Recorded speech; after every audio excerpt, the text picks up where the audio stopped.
Throw your motherfucking hands. Get 'em high. Welcome back to the 1 a.m. podcast, man. Fellas, RB Mo, Jelani, how y'all feeling today? Man, feeling good, man. You know, blessed and highly favored. How y'all doing today?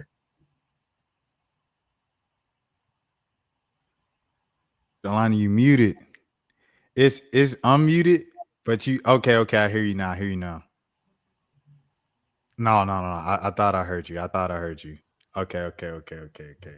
Jelani will be back. He said 1 second for the listeners out there and things of that sort. Jelani will be back in a second. But yeah, Mo, I guess just first things first, man. As well, I don't know. Okay, I'll ask you now. I wanted to wait for Jelani to come back on because I didn't know what he was going to say first. But I would just ask you.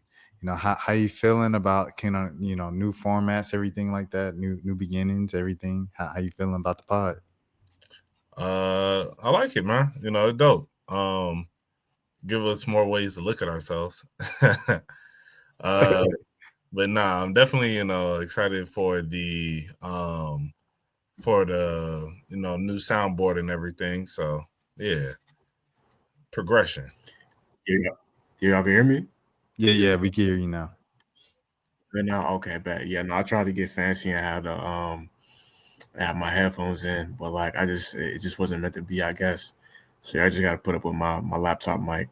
But yeah, to answer your question, I'm good, man. It's been I was just saying, like, the weather, like it's been like the first real week of like cold weather outside. I don't know if I wasn't really prepared for that like yet. I'm used to because like these last few years we've been having the like these global warming winters where it's like not really cold outside. So like now that it's actually cold outside during the winter, it kind of catches me off guard. Nah, for real though. Yeah, I mean, I think the fact that it happened so soon too, like you said, like it usually don't even get cold for real until like December or something like that. A couple weeks before Christmas. This year is like it got cold a couple weeks before Thanksgiving. So I think that's what really threw me off. Yeah, it's Yo, this is type of stuff. My bad, bro. No, go ahead, bro. No, I was gonna say like this is type of stuff you start discussing when you get in your 30s, like weather trends over the years. Like yo, it's colder this year than normal. Nice, bro. Hey man, how y'all boys feel about the new intro, man? I rock with it. We used to have a new intro every single week, and then I Am Music came out, and I changed it to I Am Music for the week, like Weezy. I never switched it to anything else because it was just like I just kept forgetting things, and then for a few months I just let it rock with like Weezy. Then Jelani, he was like, "Are we still gonna go with like Weezy? We still gonna go with Opium and everything, with everything that's going on, all the allegations?" I was joking when I said that, and he was joking. But you know what? We went ahead and changed it anyway, man. So Jelani, how you feeling about the new intro, man? I mean, it's cool. I like we are big Kanye fans, so Ye been on his not to switch the subject, but like Ye been on his like redemption tour lately. DJ trying to bet like he did the performance overseas with in Japan with Travis, and then they say he been calling like his Jewish friends in the industry and apologizing. So behind the scenes too, like not even in public. Yeah. But it's like I don't know. Like it's that man that man made a whole song like with a music video. But he took down the song though. I know, but that's like I put like this: if he just made the song, that'd be one thing. But like having a whole music video for it, it's kind of hard to just be like, "Hey, my bad, bro, I was tripping." Like that's I don't know. But like, let's say like Post Malone made a song called "I Hate Black People," and he shot a music video for it, and then like 6 months later, he was like, "You know what? I was tripping." And he just took the video down. Like I don't know if we'd have that same reaction, but shout out to I wish him the best on his redemption tour. I mean, this is the life of a bipolar person who doesn't take his medication consistently. So it's gonna be ups and downs. So we're just back in the cycle. Yeah, that's true. How'd y'all feel about this is way off but like Gucci? Like how'd y'all feel about Gucci when he like opened up about being schizo and everything like that? And I don't know, I thought it was like a kind of like a dope moment and stuff. I mean, yeah, I thought it was cool. I mean, I think at the time in which he did it, people were already kind of assumed that was he had some type of stuff going on, because like he had a breakdown like years ago and everything. But I think when he came out and said it, nobody really surprised. So it was just like, okay, like I'm glad you came out and said it, but it wasn't like one of those like, whoa, like he's what, you know. But yeah, but good for him to open up about it. Yo, like I don't know. I just using the Jeezy ad lib for the mental health discussion is hilarious. But I didn't watch the interview. I just saw like the little clips or whatever. I didn't really need like not to judge him at all, because like I'm definitely mentally ill myself. But like yeah, I didn't really need like DJ Drama. exactly. Shout out to DJ Drama.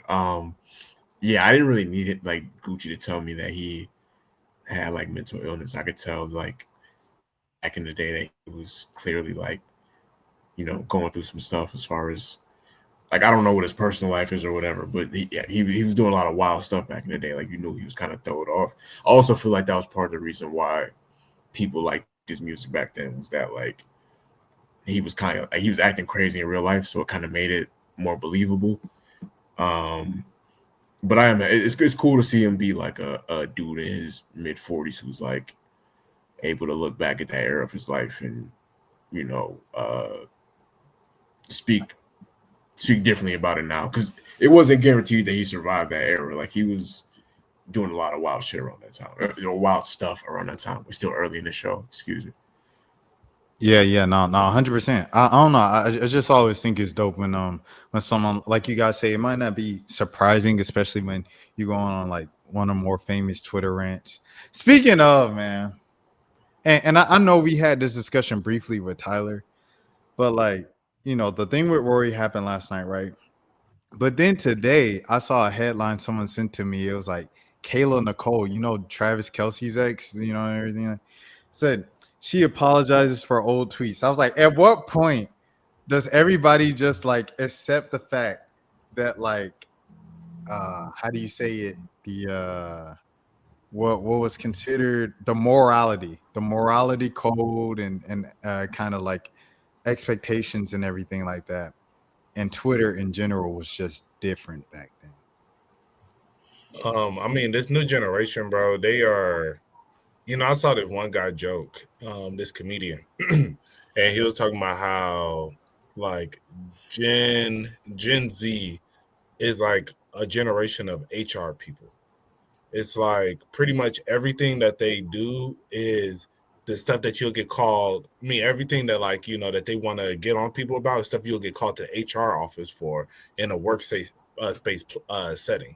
But now they just do it in your regular life, and so I think this is just how things is, man. It's like there's such moral police all the time, and then they don't care about how things were back in the day. They're like, it was wrong. Y'all should have known better. And it's just like, bro, you wasn't there. But they don't care. So it's just you're going to continue to happen to people, for all of time. You're going to continue to get worse, Yeah,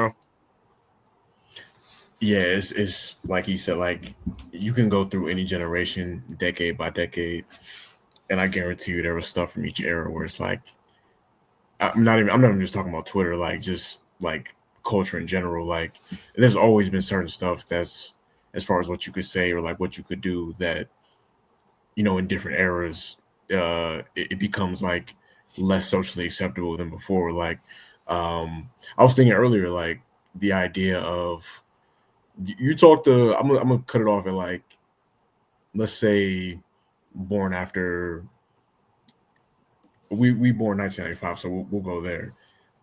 you talk to most women born for that time, and you ask them when they was in high school if they had an older guy like that they was messing with, or like an adult, or if they had like one of their homegirls was messing with an adult. Like it was a common thing around that time, like up until a certain point.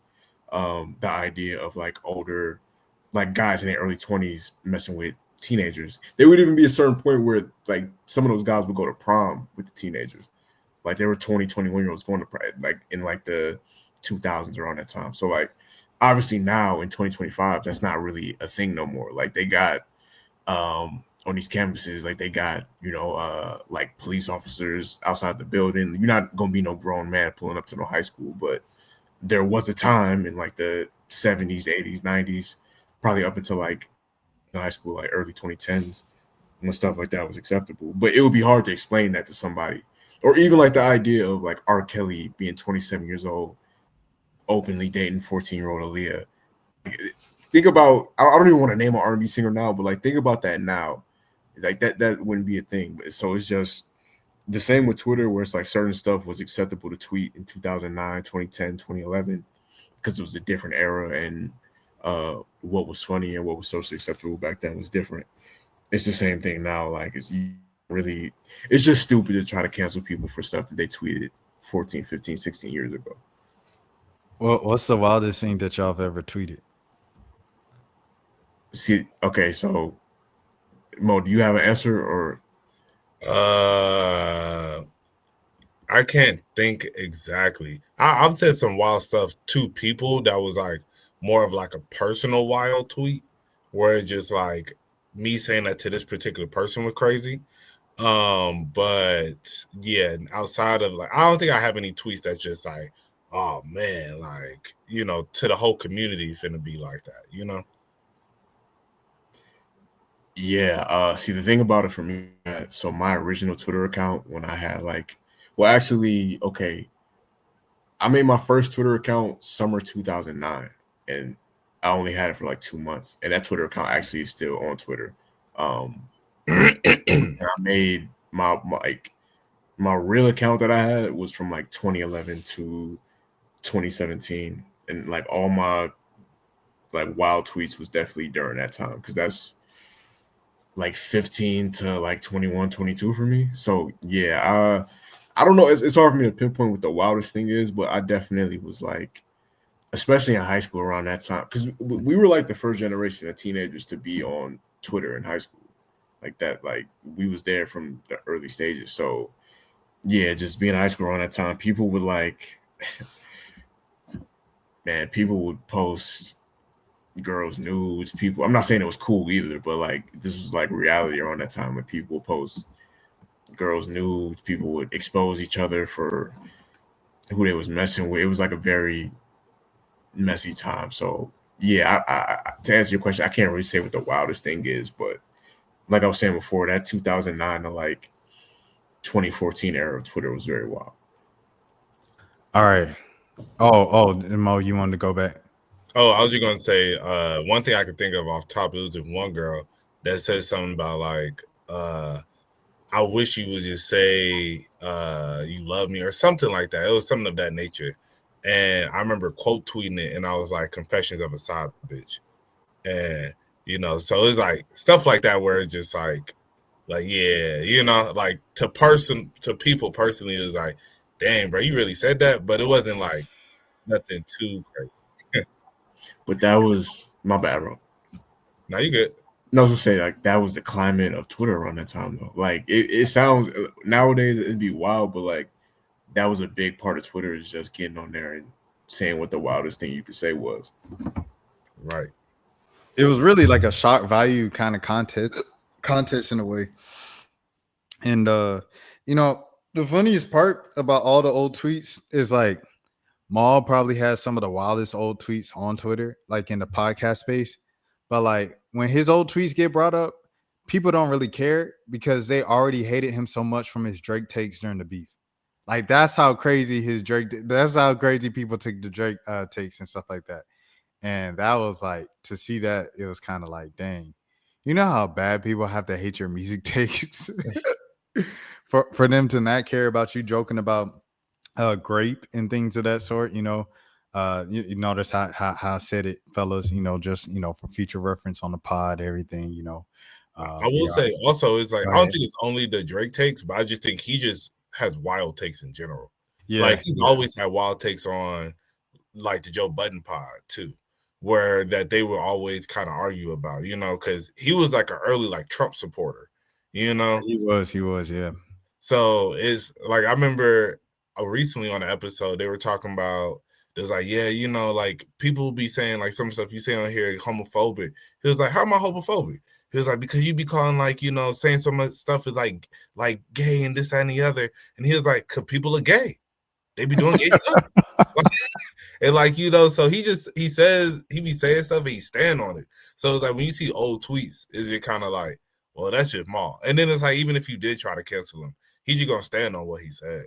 He's not gonna do no Twitter spaces like Rory and be like, like blah blah. Like Rory just be like, Maul would literally just probably send out some crying emojis, crying. Well, it's funny because Rory's like a very like you said, how HR generation.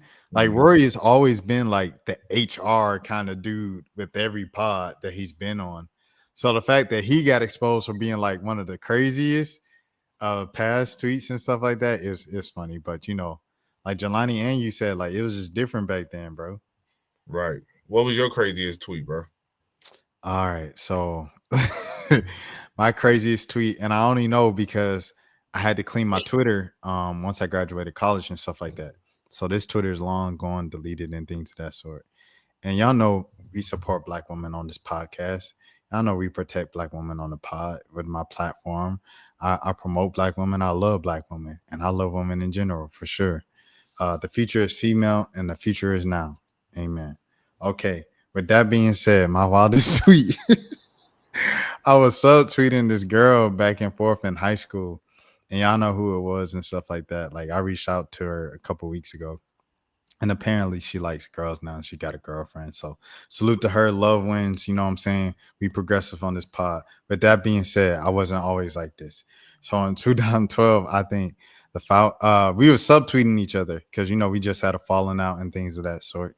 And then the Falcons lost, but they lost in like a terrible way. This might have been the NFC Championship game against the 49ers when Roddy White got held right at the same place where Georgia season ended against Alabama in the SEC Championship game. And if they won that game, they would have went to the national championship. Same year, couple weeks later, the Falcons are in that same spot on the field in the Georgia Dome. They hold on to Roddy White's jersey. They don't call it. That's the end of the Falcon season. Kaepernick goes to the Super Bowl and he loses to Joe Flacco. With the Falcons beating the Ravens, yeah, if with a fifth, then we all be drunk. So with that being said, I'm very emotional at the time. I'm very upset. And old girl that I was subtweeting with, she was a 49ers fan. So she goes, yeah, 49ers game, baby, this and that. And I respond with, Kitchen, now you don't know a thing about football. Now, that was the craziest tweet that I had for sure. Yeah, that's that real vintage early 2010s misogyny right there. It's real. I mean, I don't know. That's actually pretty tame for around that time. People were saying a lot worse things around that time. Especially like around that time, most people, I'm not gonna say most, but like a lot of guys would have called her like some sort of slur. With the kitchen, like they would have, they would have prefaced it with like the B word or something like that. So, well, that's not too bad considering. I did join in on the jokes about the entire Waffle House night for sure. I joined in on those. Yo, jokes. so it's crazy. I was thinking about that, but I was like, do I want to bring that up? I mean, hey, we talking about old Twitter, we might as well, man. Yeah, I mean, we don't gotta go like super in depth about it, but like for context for somebody watching, when we were in high school, a young lady in our county, she got caught. I don't know if she got caught, but like she gave a young man cranium dome. You can read between the lines in the bathroom of a Waffle House. And I don't know if the story went that it was in like return for paying for the waffle or something like that. But either way, somebody that was there or the young man ended up tweeting about it, and it like went like viral in our county at the time. And yeah, this was, like I said, this was early days of Twitter. It was cyberbullying, like the concept of that wasn't really a thing yet in like 2011, 2012, around that time. Yeah. Hey, you know, I mean, people in high school did a lot of crazy stuff, man. Yeah, you know what's crazy? At the time, like people was like making a big deal out of it, but like now that I'm grown, like I'm about to be 30, like I don't know. Like I'm not saying that you should do that, but it's like I know people that have done a lot wilder stuff than, you know, suck a little peen in the Waffle House bathroom. Well, it was really just like the because I don't know if this came about of like exposing the girl, or I forgot how it came about, but it came about as like, "Beep, you for a waffle," and then everybody was like, "What?" And then like, and then the story was kind of like told on Twitter, and then everybody was like, "Ah." And then I was like, "Yeah, so and so don't ever for a waffle, or be careful if you go to waffle." It was something slick like that. I said, so I was just piling on with the rest of the county, being a follower, not being a leader, not being like, "Hey guys, this is wrong." You know, I think the Me Too movement, bro, like it was very necessary. I ain't gonna lie, just for like society. I think that made us all better, to be honest. Because it was just a lot of things that I felt like we normalized, like, you know, I can't really speak on too much, but you know, I did, you know what I'm saying? I found myself in some hot water or whatever, Mo, at senior year of high school. And back then, I was like, bro, what? Like, this is an overreaction. After Me Too, I was like, oh, thank God that happened to me back in high school and everything like that. Pre Me Too, man, because post Me Too, I would have been out of here. It would have been. Phew. Yeah. Yeah. No, I mean, I still, as I said, like I still feel like with that situation, it was still overreaction, low key.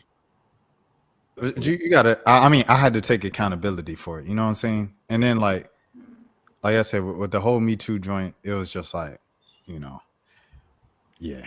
I think the reason I feel like it's an overreaction, like, and I've said this before to you, where it's like other people did it like right before you, and it was no reaction. So it was just kind of like, I don't know. It's just like when it happened, it was just kind of like, I don't know. I mean, it still ain't right, and it's still like, yeah, you know, take accountability. But I think it was just like, for her, it was just like it felt more like a personal attack, you know. Yeah, but you can't, you know what I'm saying, as a perpetuator. Like I was saying this with the whole Zoe Spencer and Nina Lynn thing, right? As a perpetuator, you can't, you know what I'm saying, it's not on me to tell how the victim how to feel or how to react to a situation. Yeah. However, the victim, it's in their hands now, because I done, you know what I'm saying, you done did what you did. It's in the victim hands now. So if the victim wanna, oh, it's the worst thing, you got to let them have it. And okay, my bad. You know what I'm saying? Take full accountability. It ain't no, I'm sorry if I made you feel this. I'm sorry if you know, because I used to do that. That's how I used to think. But that wasn't the way to go about it. It's just like, I messed up. I'm a man. I could take accountability. I'll do better, show my actions and not just with my words. You know what I'm saying? And ever since then, you know, folks had my nose been clean. I've been wilding, but it's been, you know what I'm saying, wilding on the other side. Yeah. Nah, facts. I feel you on that. Consensual wilding. Essential. Yeah, no, like not to get back to the Waffle story, but I was thinking that like I could be wrong, but I do think that same girl ended up getting locked up like some years later for throwing hot grease on another girl. No, Nah, I don't. That's not the same. Not the same Okay, girl. all right. Both light skin, so I understand where you mix them up. They like the same Okay. genre, but not the same girl. All right, I'm glad that we got clarification on that. And shout out my boy Schoolie from the Rich Kids, you know what I'm saying? Real legend. I got to ask him about that particular, you know, girl, because he tweeted about her when she got locked up. He said, free her. And I said, hey, bro, I remember when you tweeted that whole high school was just like, how does Schoolie out here? And he explained it, the whole dynamic and everything. Shout out Schoolie. Shout out to the Rich Kids. Shout out Shot of God. Shout out Casey the Beat Monster. Shout out Jose Guapo. whole gang of them. Anybody else? Caleb, shout out Caleb. Shout out to Bandit Gang Marco. Andy Game Marco. Shout out Cap G. Shout out Cap G. Shout out to Lady Rich Kids. Shout out to whole kids that play. People don't even think about them no more. It's like Cap G. The Cap stand for kids that play. And that was the one that Bandit Game Marco was in, right? He wasn't in it. He had some songs with him. Okay, but the most popular song they had, he was on it. Yeah. Shouts out Cap G. Last time I seen Cap G, I was on I was headed back on the flight, and it was like Southwest, and he was there, and I was like, dang.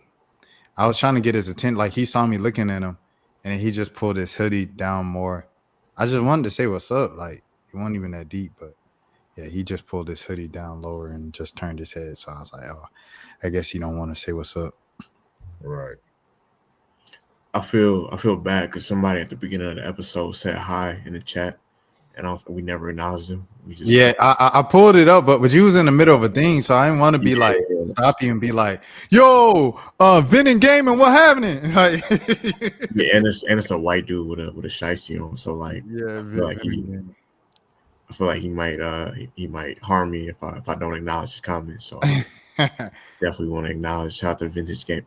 Yo, listen, it's gonna come a moment when like this show is so popping that we're not gonna be able to acknowledge the comments at all because it's gonna be going so fast. So like, those of you that get in on the ground room floor, you know, y'all gotta appreciate these shout outs when we, you know what I mean, when we shout y'all out, and we appreciate y'all. All jokes aside. No, facts. Mr. Thanksgiving, DJ Drama. I want to ask DJ Drama how much it costs for a drop, bro. Like, cause I just want a drop, bro. Yeah, he gonna tax you. I want what you call too. What's my boy name that just did I Am Music? Swamp Izzo. Swamp Izzo. I want Swamp Izzo drop too. Yeah, go ahead and be prepared to pay at least 10K each, at least. It's crazy because I have like 2 interviews with DJ Drama, and he never said like my name in them. No. One of the interviews is like 30 plus minutes, bro. And like I skipped through the other week because I was looking for this too to get a drop, just to get him to say like Rashad and passing, because you know how you do you talk to someone and they say, "Well, Rashad," you know they'll say your name. Mm-hmm. He didn't say my name once, bro. The whole 30 minutes, bro. Mm. He not new to this. He true to this for sure. Right. No, facts. Y'all saw the Grammy? Oh, what's up? I was just gonna say he gave my boy Manny a whole, like, he narrated. Manny wrote this script from when he graduated college at Georgia State, and he interned under DJ Drama. So he had DJ Drama. He narrated it from. Oh, that's what's up. And I'm like, bruh, because I interviewed him once, and Manny was like, bruh, that's probably the best intro I've ever had. I appreciate that. I said, bruh, come on now, you had DJ Drama do your. He said, you right. Second best. Right. No, DJ Drama probably gonna tap, like, realistically, it would be a bare minimum like 50,000. Because you have to think 50,000 for him to give you a DJ tag. Just to say DJ Drama. So you're saying just custom for like for the podcast, like, because Tight. he said, I feel like he said that on tracks before, so you could use that tag. But I'm saying if you got a custom So song on tracks, it's got like the track on it, like it's got the song on it when he's yelling DJ Mr. Drama. Thanksgiving. Like this is the DJ closest one you're Drama. gonna get a cappella, and it's not a DJ. It's just Mr. Thanksgiving, DJ Drama. It's just a DJ Drama. It's not a DJ Drama. Like I need that. I feel like that's almost like you know, like Jadakiss has his like I've heard Jadakiss charges when he does a verse, like he charges a separate fee for him to do the laugh on the verse. Like because he understands that's like a big part of his appeal or whatever. I feel like it's the same thing for Drama, like especially after he won the Grammy. I feel like he charges a lot for I don't know, but I can imagine it would be a lot to get him to do a drop. Same with Swamp, but like I feel like I don't know. I feel like if I have an end, you know what I'm saying? Because it's like Swamp. Like I talked to him, you know what I'm saying, during when they was making the album. So I like, okay, we met each other before we have a little, you know what I'm saying? He definitely does not remember that now because they dropped the album, they toured the world and went on Kai Cenat. Like he don't remember it. But still, maybe that can help me a little bit. DJ Drama, Joker, I met you 3-4 times, interviewed your artists, everything like that. Like, rock with me, bruh. But you're not getting it for anything less than 10K. 10K? Yeah. Cause you gotta think that's essentially like that's a feature in a sense, you know? It's But- like their version of a feature. Okay, so all right. This ain't no diss. This ain't no diss. This ain't no diss. No shade, no shade, no shade. I love all the artists, okay? DJ Drama just did it. All right, and shout out to the legend. Shout out to the legend. Shout out to Name, right? Shout out to Nine. Shout out to Atlanta Legends for sure. The people who built this thing, 100%. DJ Drama just did a mixtape with Jace, you know what I'm saying? And then he did a mixtape with Reese LaFleur a couple years ago. Like, you telling me like he charged them 50? One that might have been off the strength of like probably known each other for at least over a decade, and that's one. And then two, he might have charged them 50. Yes, like you know, I mean, I'll tell you at least like he's not like you got to think. As I said, this is a person who that DJ Drama is valuable. It's like charging anything less than 10K just wouldn't really make sense. But not even like I understand hosting a whole tape. Hosting a whole tape, a whole album. Oh, yeah. 10K, 50K. One drop, DJ Drama. Yeah, I mean, because then if we start charging less than that, then one, it's going to saturate his brand. You got to think about brand saturation because it's like at that point, then everybody can just go get it. It's like, oh, all I got to do is just pay you X, Y, and Z for it. Oh, yeah, go ahead and put that on my song. Zaytoven said he'll work with anybody.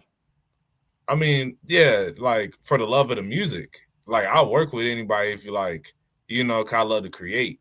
Me just saying DJ Drama on your track, that's not for the love of the game. That's to benefit you and you only. I get nothing out of this. So for it to make sense, as a person who's a millionaire, who's like who makes a good amount of money like consistently, yeah, he gonna need at least 10K, bro. I guess we just got to keep working for that DJ Drama drop. Yeah. I mean, you know, and as I say, that's on the low end because I still think 10K probably on the lower end. That's still very obtainable for where other people can have it. And that's why I say like you got to think brand saturation. Like if I'm just giving this out to everybody, then it's not gonna mean the same when I do these tapes with people. You know. Yeah, I just noticed that we like because of like the setup now, like we usually during episodes, like Rashad, you be doing your Googles or the photos and stuff like that. Yeah. I forgot all about. I was thinking more about the drops and the sounds and the dang. Oh no, it's cool. I didn't think about that till now. I was just looking at the screen or whatever. But yeah, no, like Mo was saying, that is like basically like a feature for a DJ. Like I imagine, like you know who I would want, like if we could get it, I would want that like that Funk Master Flex. Like I don't know, maybe that's like the dirty, dusty like hip hop dude inside of me. Pause. That was crazy. But yeah, I would want the Funk Master Flex, like just to come on and drop a couple bomb, like just like he did when premiered Otis. I would want him to put your money in there and walk in the nearest corner store right now. Stick your hand in the cash register. Your money is there. Their money. Yeah. No, I want Funk Master Flex to give us that type of talk at the beginning of the podcast. Or Greg Street, that would be more fitting, like a local. Greg Street. How much y'all think Greg Street would do it for? I think Greg Street would be more affordable. Greg Street might rock with us. It'd probably still cost like a couple racks, maybe. Yeah, Greg Street got to do it for 2-3. I'll say about that price probably. Yeah. But all right, okay. So here's what I wanted to say though. When Mo was talking about brand dilute, I want to say delusion, but I don't even know if that's a word. But brand delusion, if that is a word, right? Saturation. Saturation. In the time where Gangsta Grills was at its peak, and you talking about it's 2-3 Gangsta Grills mixtapes coming out every single week. You telling me back then he was charging everybody? You know what I'm saying? No, I mean, because he was in the hood with it, bro. Like now he's, he's a global. He's more of a No. global brand. Hold on. When he did Thug Motivation 101, that was mainstream as mainstream can get.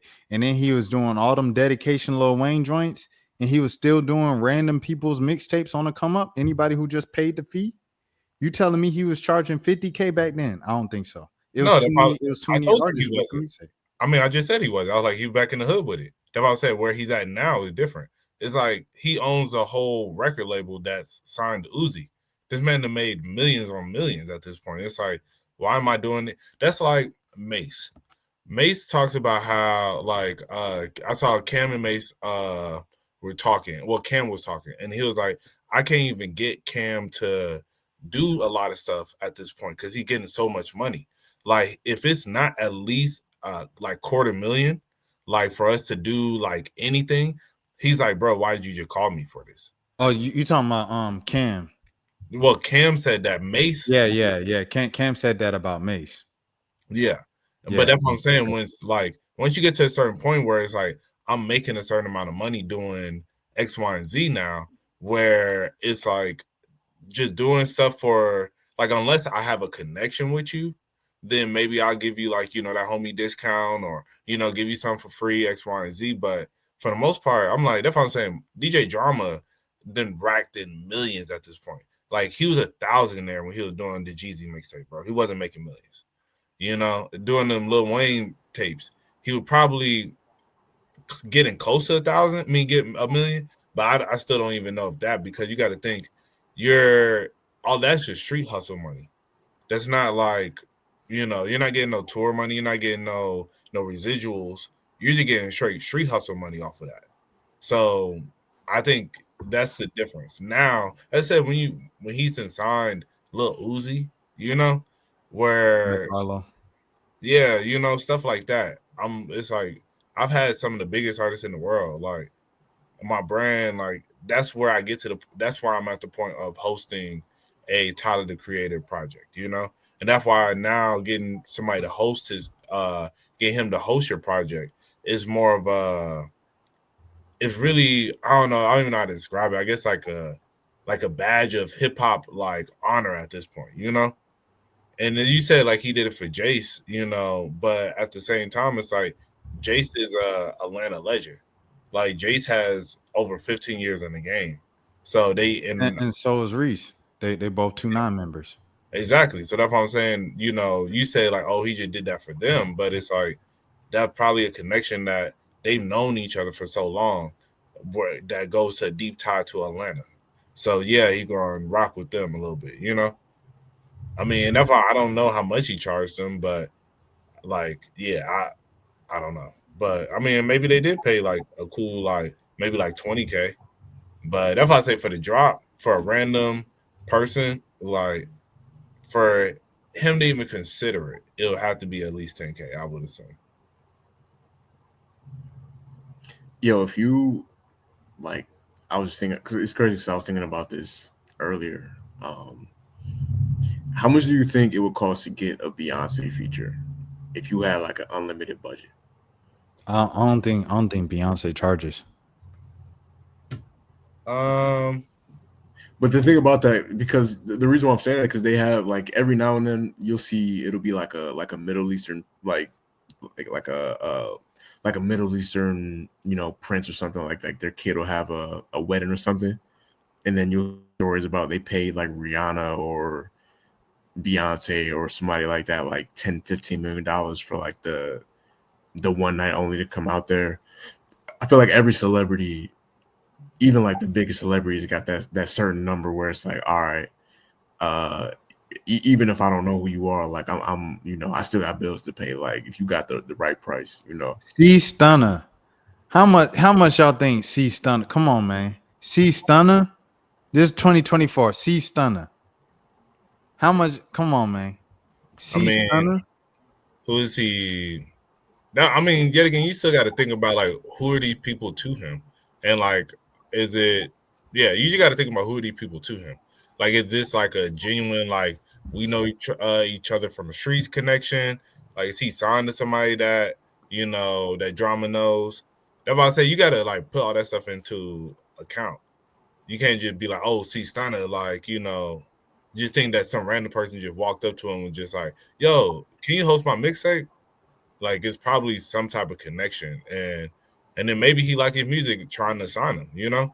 Like I'll host one of your mixtapes, like let me get you like I don't know, like if he has any like distribution or management companies, well I know he has a management company, but that's what I'm saying, like things of that nature. So yeah, so I mean you can't just throw out like random names like so look like how he get, and it's like you don't know what these people connections are.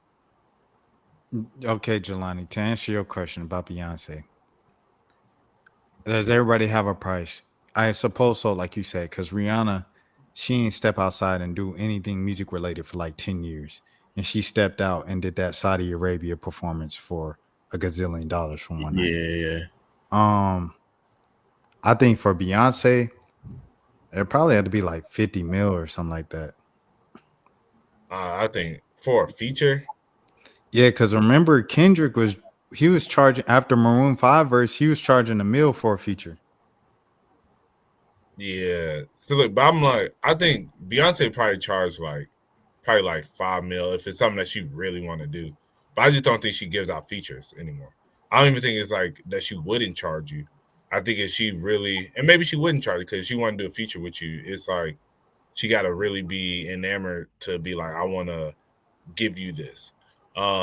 Because she doesn't do features at all. Like, I don't think she's done like features for us since like the 2010s. Yeah, she hasn't. Like the closest thing to a feature Beyonce has done is doing the Savage remix with Meg Thee Stallion. No, she was on Travis Scott album. Oh, she was on Travis, yeah. Yeah, it's just that album didn't really pop like that, so like people forgot. Dang, he had a Beyonce feature and ain't do none. Yeah, the song wasn't really hitting on that. Yeah. But that's also, I mean, they're both from Houston too, though, so that probably played a part in it. Yeah, I wanted to say, I know Drake and Childish Gambino, they don't charge for verses anymore. Yeah, because they real ones. Childish Gambino said he only does favors. So like, if you notice, he did Lotto's album, the Sunshine song, and then after that, Lotto did a song with Gambino's artist Black Party, and she did a remix to one of his songs, and then like I'm trying to think of other people, but other people they would end up like in one of his like movies or TV series. Like remember how he had like Michael Jackson's daughter and Billie Eilish and some of his stuff, and then he came out to perform at Billy's show, and so and then he was on Yeat's album and Yeat was on his album, like so he just does stuff like that. That's just a trade-off. The thing that Cameron is suing J. Cole for right now. But yeah, that's like all he does it for. And then Yachty just said he was like, yeah, Drake, he can't buy a feature from Drake. Like he only does it if he wants to do it. So go ahead.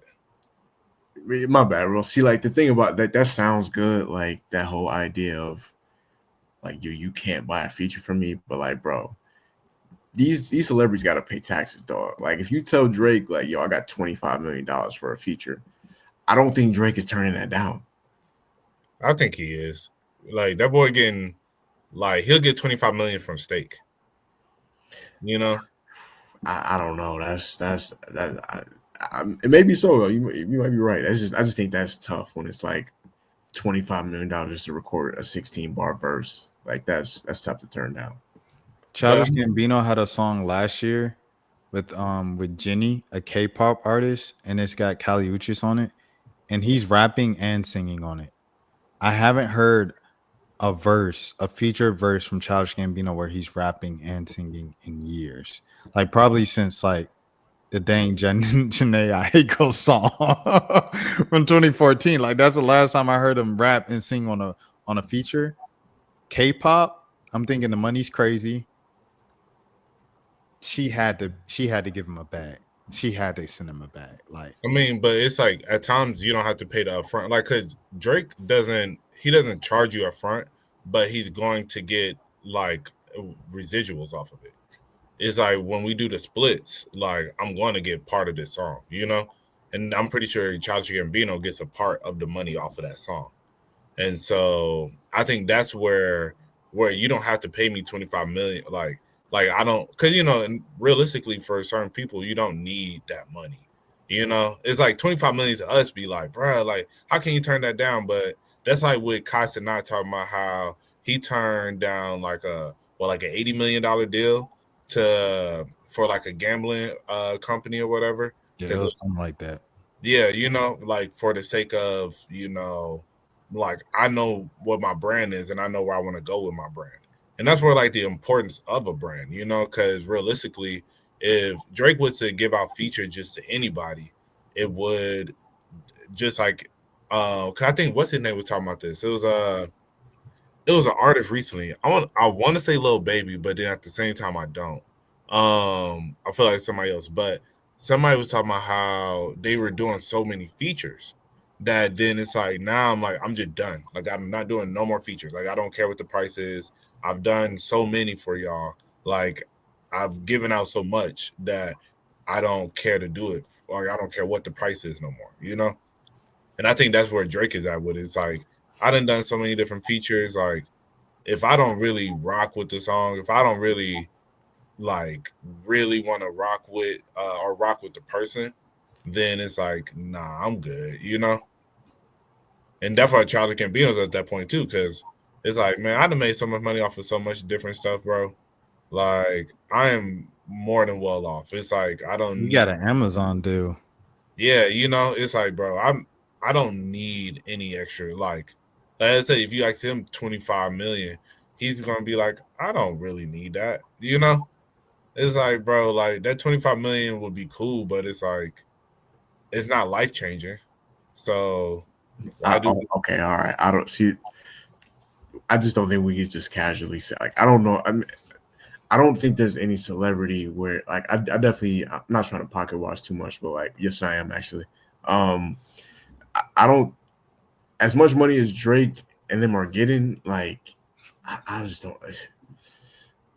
I guess hypothetically, like yes, there's certain stuff morally that where like you said with Kai, like he didn't want to do the gambling ad, so $80 million he was like, okay, I could turn that down. And obviously Kai Cenat's making a lot of money, but I just think it would hard to be if it was just something like that they weren't morally against as far as musically to turn down. Because I think Beyonce did that Levi's commercial for like 30 something million or something like that. I could be wrong. Yeah. She didn't really do commercials like that, but It's weird when Beyonce be doing like normal people stuff. Like when Drake be doing normal people stuff, I'll be like, bro, what the heck? Like it's like hard for my brain to compute. Like, and that's not even on no glaze. It's just like they made themselves like so kind of like unaccessible when they just do like normal people stuff. You'd be like, what the heck? Nah, facts. But that's why I say a verse. That's a creative exchange where you know me, like if you know as Drake or Childish Gambino, for me to give you this creativity that I'm gonna come up with, it's just like it's not always worth it. If especially like as I said, if he's not really feeling it, you can't just throw money at me to just conjure up something. Especially like I'm this far into it where it's like I want to feel inspired by what I'm working with. You know, I'm not a starving artist anymore. So, and that's why I think like a Levi's commercial where all I got to do is put on some Levi's, walk around a bar, you know, stuff like that. Then yeah, like go ahead and throw that money out there, you know. But it's like for me to actually use my creative like energy to like really put into something, it's going to take, it's going to take a little bit more. Speaking of Childish Gambino, we have Flognaw this weekend. Shouts out to Lareezy, friend of the channel. Y'all give it up for Lareezy, man. Y'all give it up for Lareezy. Ooh. Man. All right, so Gambino. Oh, wait, hold on. I got to show y'all the set times after this. We'll get into the set times after this.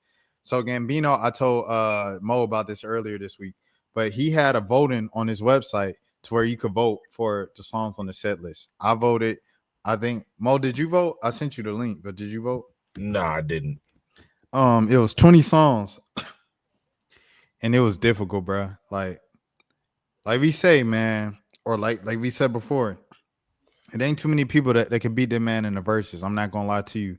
In terms of people on his from his era, you think of obviously the superstars of the Drake, Kendricks, and Coles.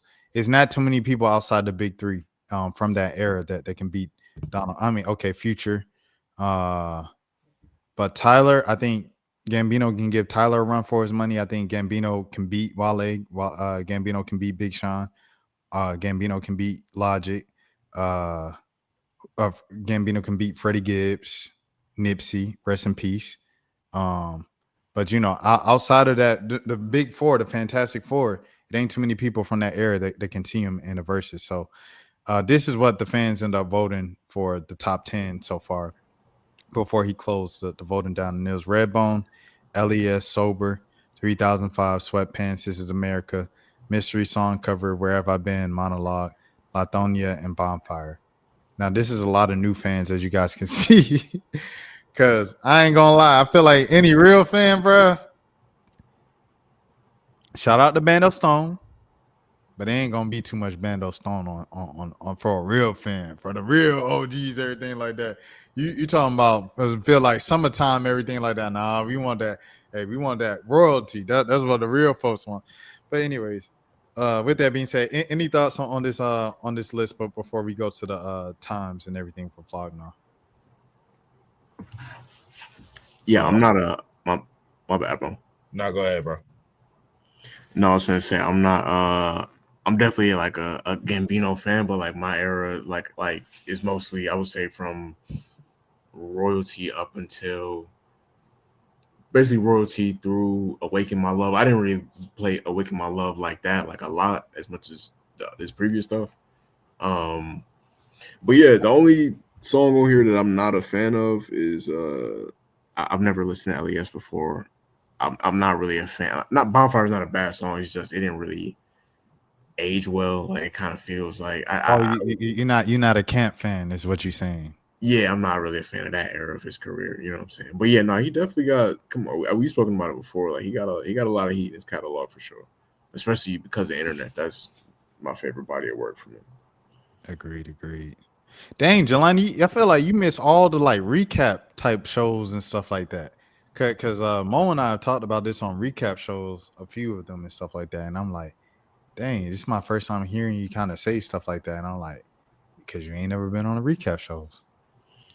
What were y'all speaking about? We did one time. We did the top 50 R&B and rap songs right before 2020. We did that.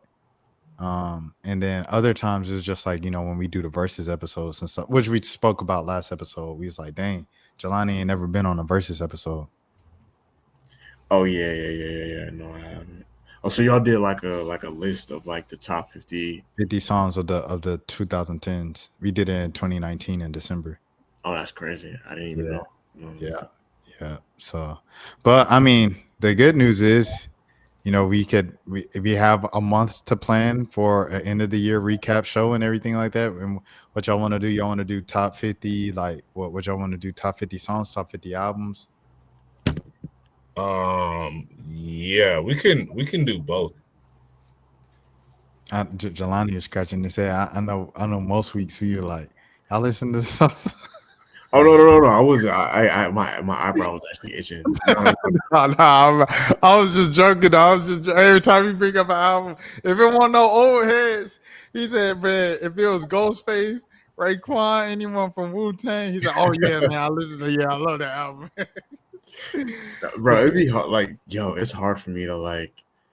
I'm trying to snap out of that. Like, I definitely, like I said before, I want to get like more into because it was a long time when I was like, I kept up with everything that was coming out, and then I don't know what happened. Like these last few years, it's kind of like if it doesn't catch me, if it doesn't find me, I don't really spend a lot of effort looking for it, you know, new music the way I used to. But Well, I'm definitely more trying to stuff is be coming better. out ever than before too. And it gets kind of overwhelming after a certain point. It's just too much to go through. 100%. I agree with that. With that being said, let's get into this to the set list, bro. Or the Real quick, Jelani. So for you, Mass Appeal is a record label of the year right now, huh? Come on, man. They're taking it back to the essence right now, bro. Facts. Yeah, cause you heard that Big L album?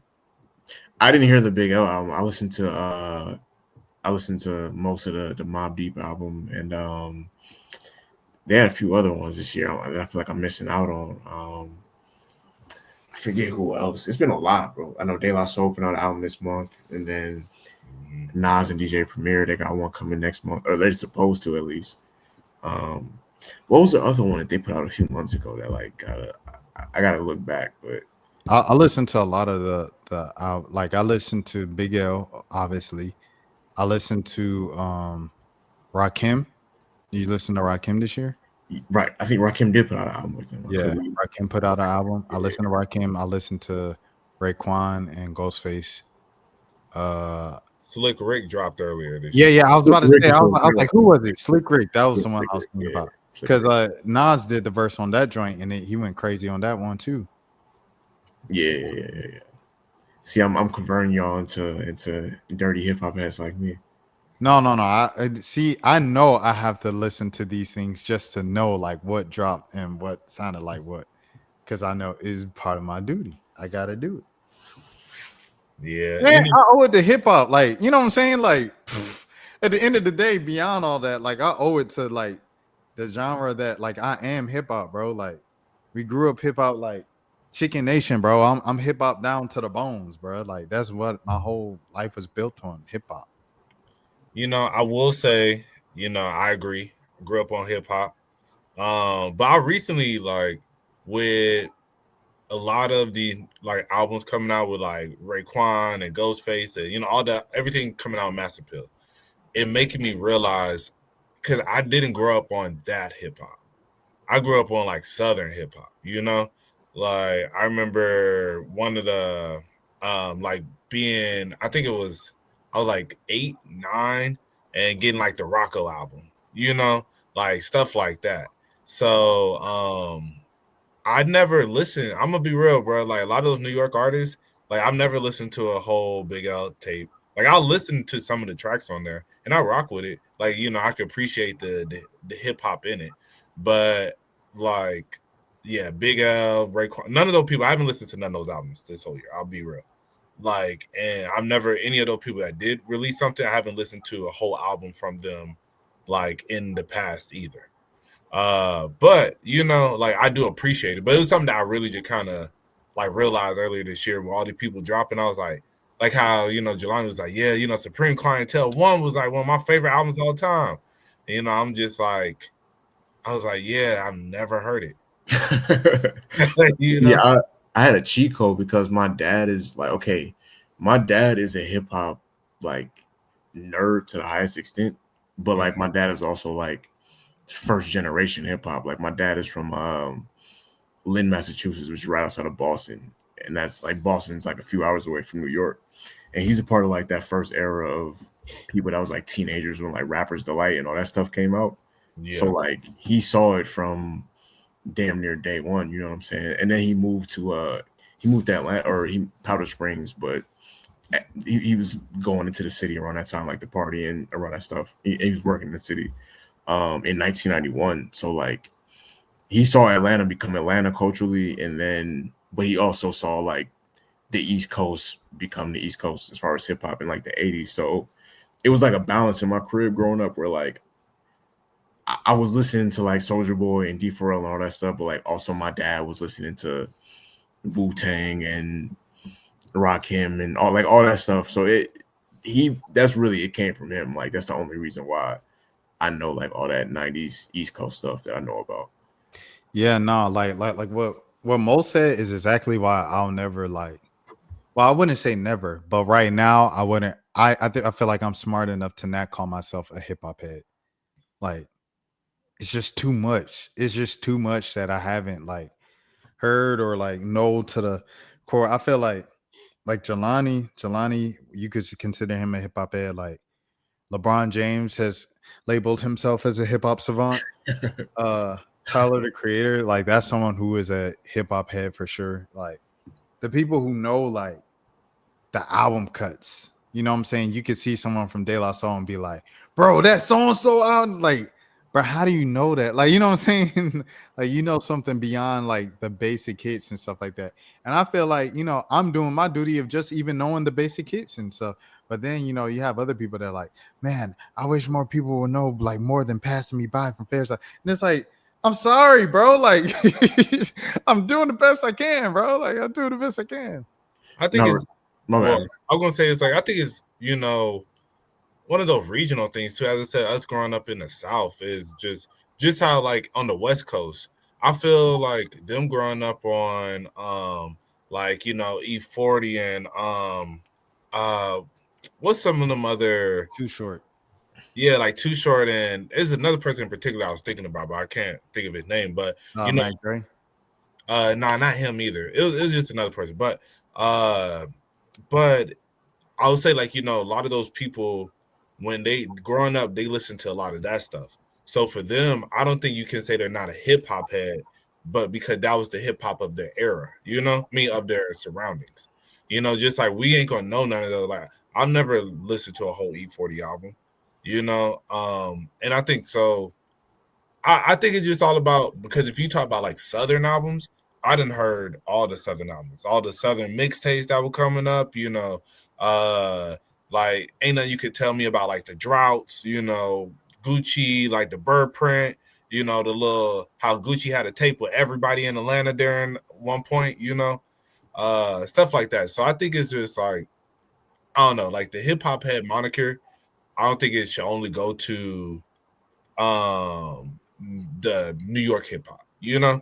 Cause I think that's what you're pretty much talking about at that point. If you don't know New York hip hop, then you don't know hip hop. But then it's just like, nah, like there was other hip hop during that time. That's why Outkast, that moment at the Source Awards is always so iconic, because it's like they're like, yo, like y'all acting like we not hip hop. We hip hop, you feel me? No, 100%. At the same time, I still don't know like a Kilo Ali album. Like, you know what I'm saying? Like, like I'm not going to flex and be like, oh yeah, Kilo Ali. Like, you know, I just can't do it. And then I wasn't allowed to listen to like you know, DJ Boss Kid. That was my next door neighbor, everything like that. Growing up from time he was 3, I was 4.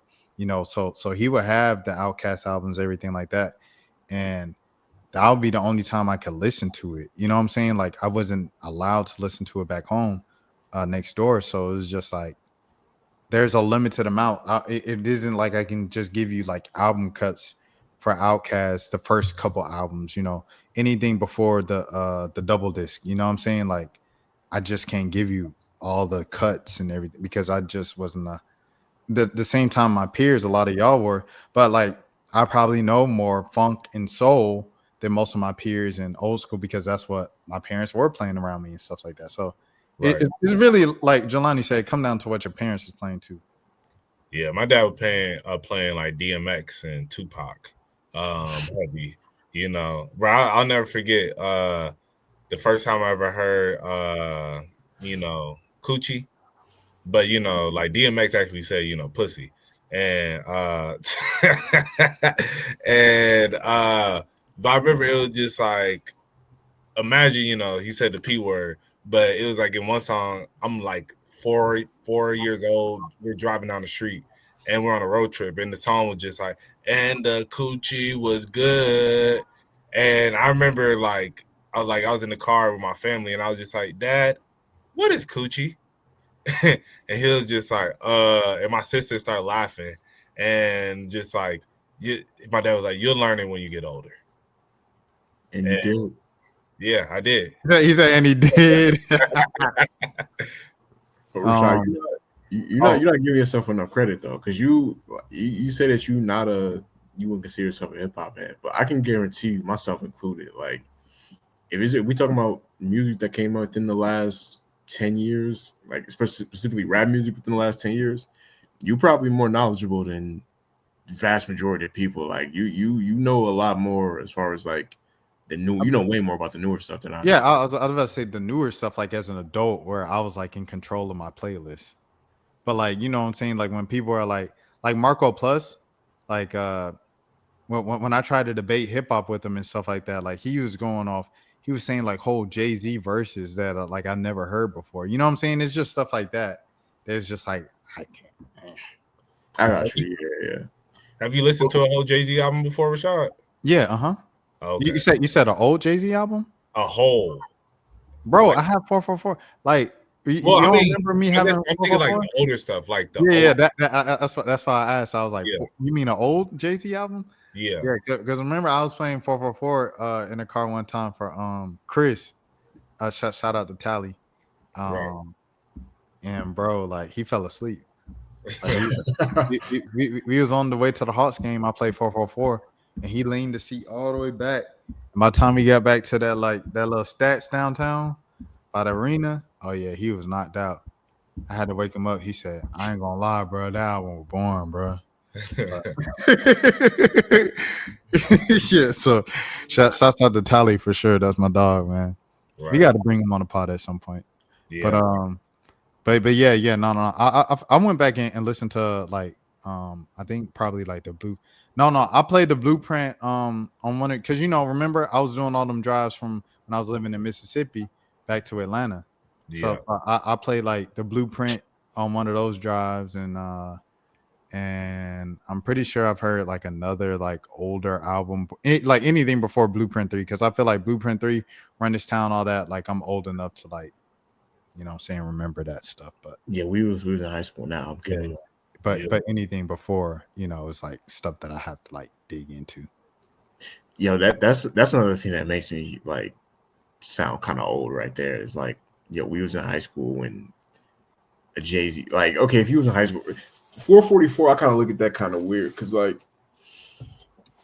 Jay-Z, okay, so he was a full-time rapper from 96 to 2003, and then he retired. And then he came back in 2006. He dropped Kingdom Come. I got that for my birthday. My dad gave me that. He dropped Kingdom Come. And then he was active basically up until like 2013 when Magna Carta came out. And then 444, that's the one album he's dropped in the last 10 plus years, basically. Like that's a one-off. So besides that album, like if you born after, I don't even know what year, like if you're born after like a certain year in the 2000s, you have no recollection of Jay-Z ever being like a full-time rapper.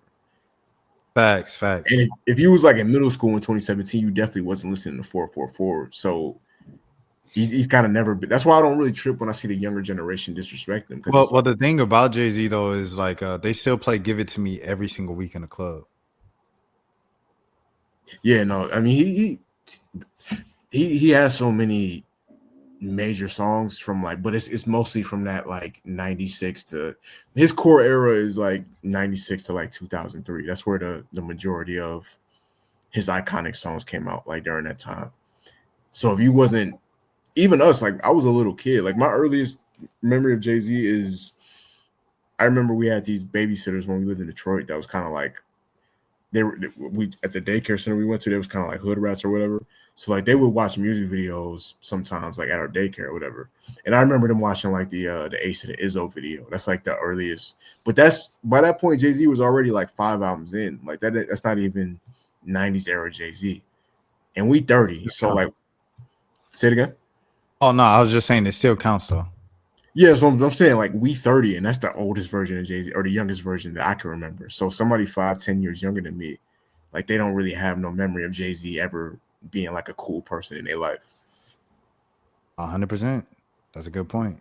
I want to ask y'all about this because you see this lineup, and we're gonna get into the specifics. But the thing that stands out is like Childish Gambino performs the latest out of all of them, and like a lot of the things that he's done and that that I point out and stuff like that, you'll never kind of affiliate with him. He's really like a hip hop legend now. He's a rap legend now, and Mac Miller, rest in peace. He's a rap legend. Earl Sweatshirt is a rap legend. Tyler Creator is now a rap legend. A lot of the people from our era, since they've been in the game 10 plus years, are considered rap legends now. I don't know if necessarily would you consider Chance a rap legend now? That's a good question. Would you consider Chance a rap legend? Because Wale, obviously, yes. Everybody, but Chance, would you consider him a rap? You would consider him a Chicago rap legend, but would you consider him a hip hop legend, a rap legend already? I wouldn't say a rap legend. I think he's deserve like immense respect as an artist. But yeah, Chance, I don't know. Like, I think I don't know. Like, yeah, I wouldn't say he's necessarily a rap legend, because that last album was so bad that it just really took things down. I was about to say that Starline really, album like ruined a lot. No, not Starline. The Big Day. Oh, okay. Yeah, like that was almost so bad it like almost got him out of the game completely. Yeah, because you got to think his peak, like Coloring Book was 2016, and then Acid Rap was 2013. So like it's like 3. Even though he's been relevant and been famous for 10 plus years, it's like your run was 3 years, bro. So it's like I think that's what ruined him because he got a classic project. Like you put out Acid Rap, you should be good for the rest of your career. Lauryn Hill, like, but like I think Chance might also just be a victim of his of the era he came up in. Yeah, so I'm gonna be real. So I wouldn't say that Chance is a hip hop legend. Acid Rap is definitely a classic. Coloring Book, very good project. I would not say it's a legend.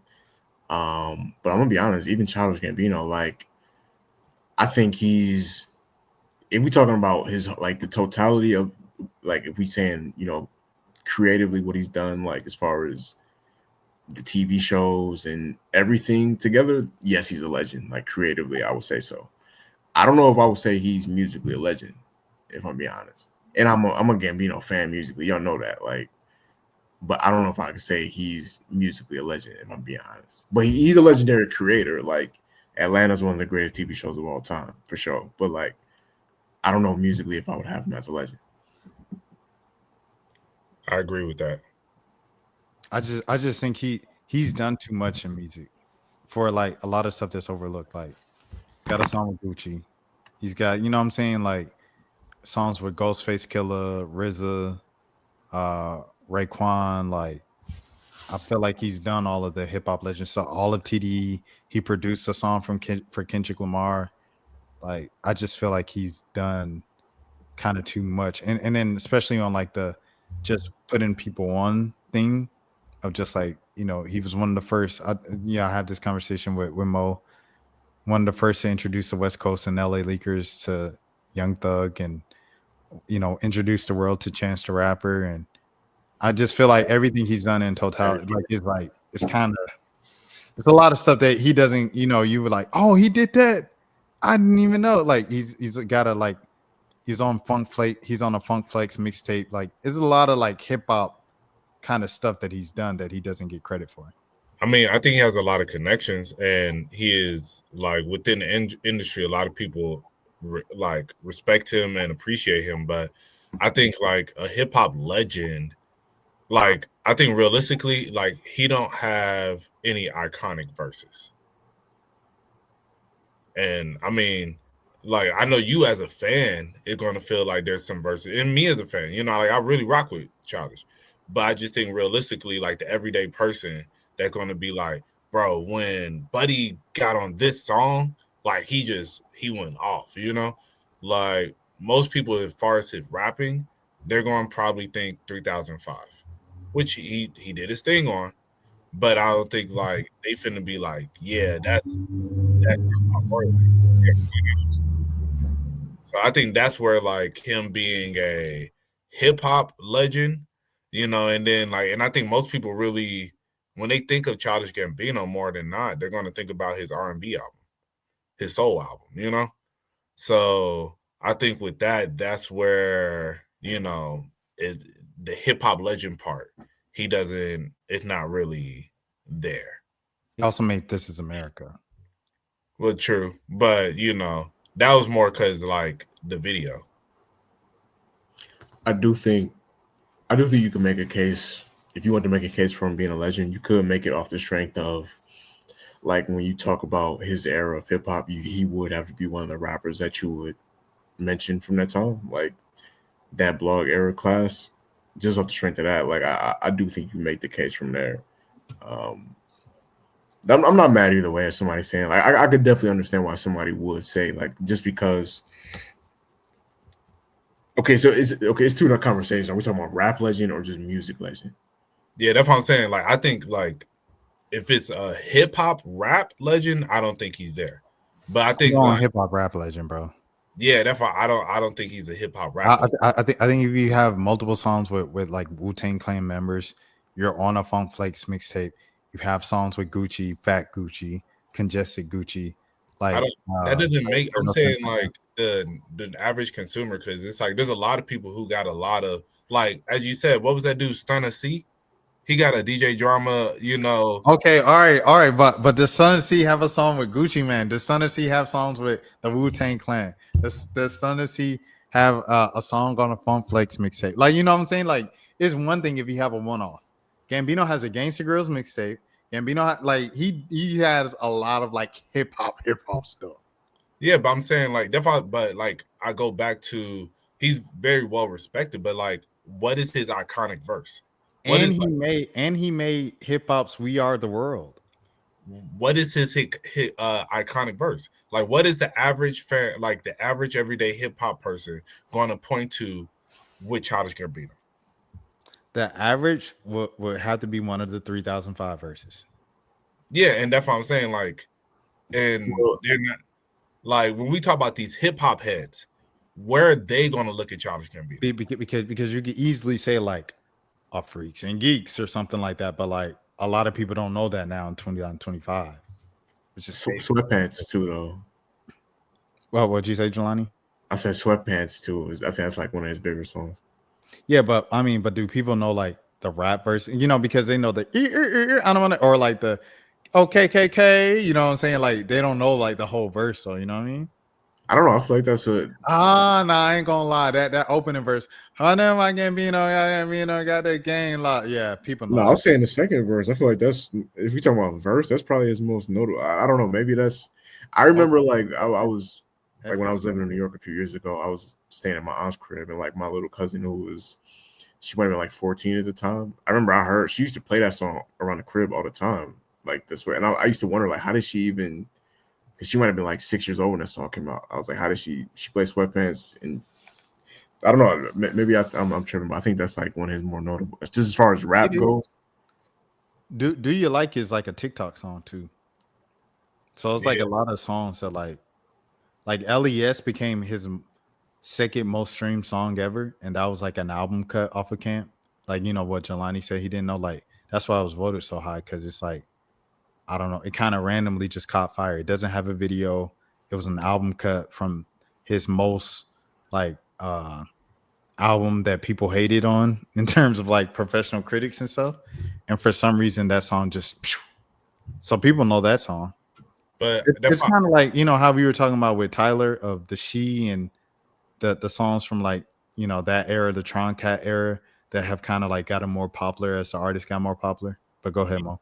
What I was gonna say is, as I said, you know, I think a lot of this stuff is, I think us as we're fans of his, you know, we're from Atlanta, so that might add a little bit more to us being fans of his, you know. But as I said, like, you don't hear Gambino brought up in any hip hop conversations. Like when people are just talking about casual hip hop, like as you said, that's why I go back to like the hip hop heads, or, you know, what are they finna bring up about him? They're gonna be like, I mean, Buddy can rap. Yeah, you know, but it's like he don't have like, bro, when he was on this one song, he was just, bro, he just went into a flow state. you know? Like, and I think that's where, for me, because I feel like you can have a lot of connections within the industry where a lot of people rock with you, but I don't think that necessarily makes you a hip hop legend, you Well, know? okay, what is the one verse for J. Cole that you're like, oh man, everybody said hands down, this is a like other than A Star Is Born, where people were just amazed by the fact that he was on a song with Jay-Z.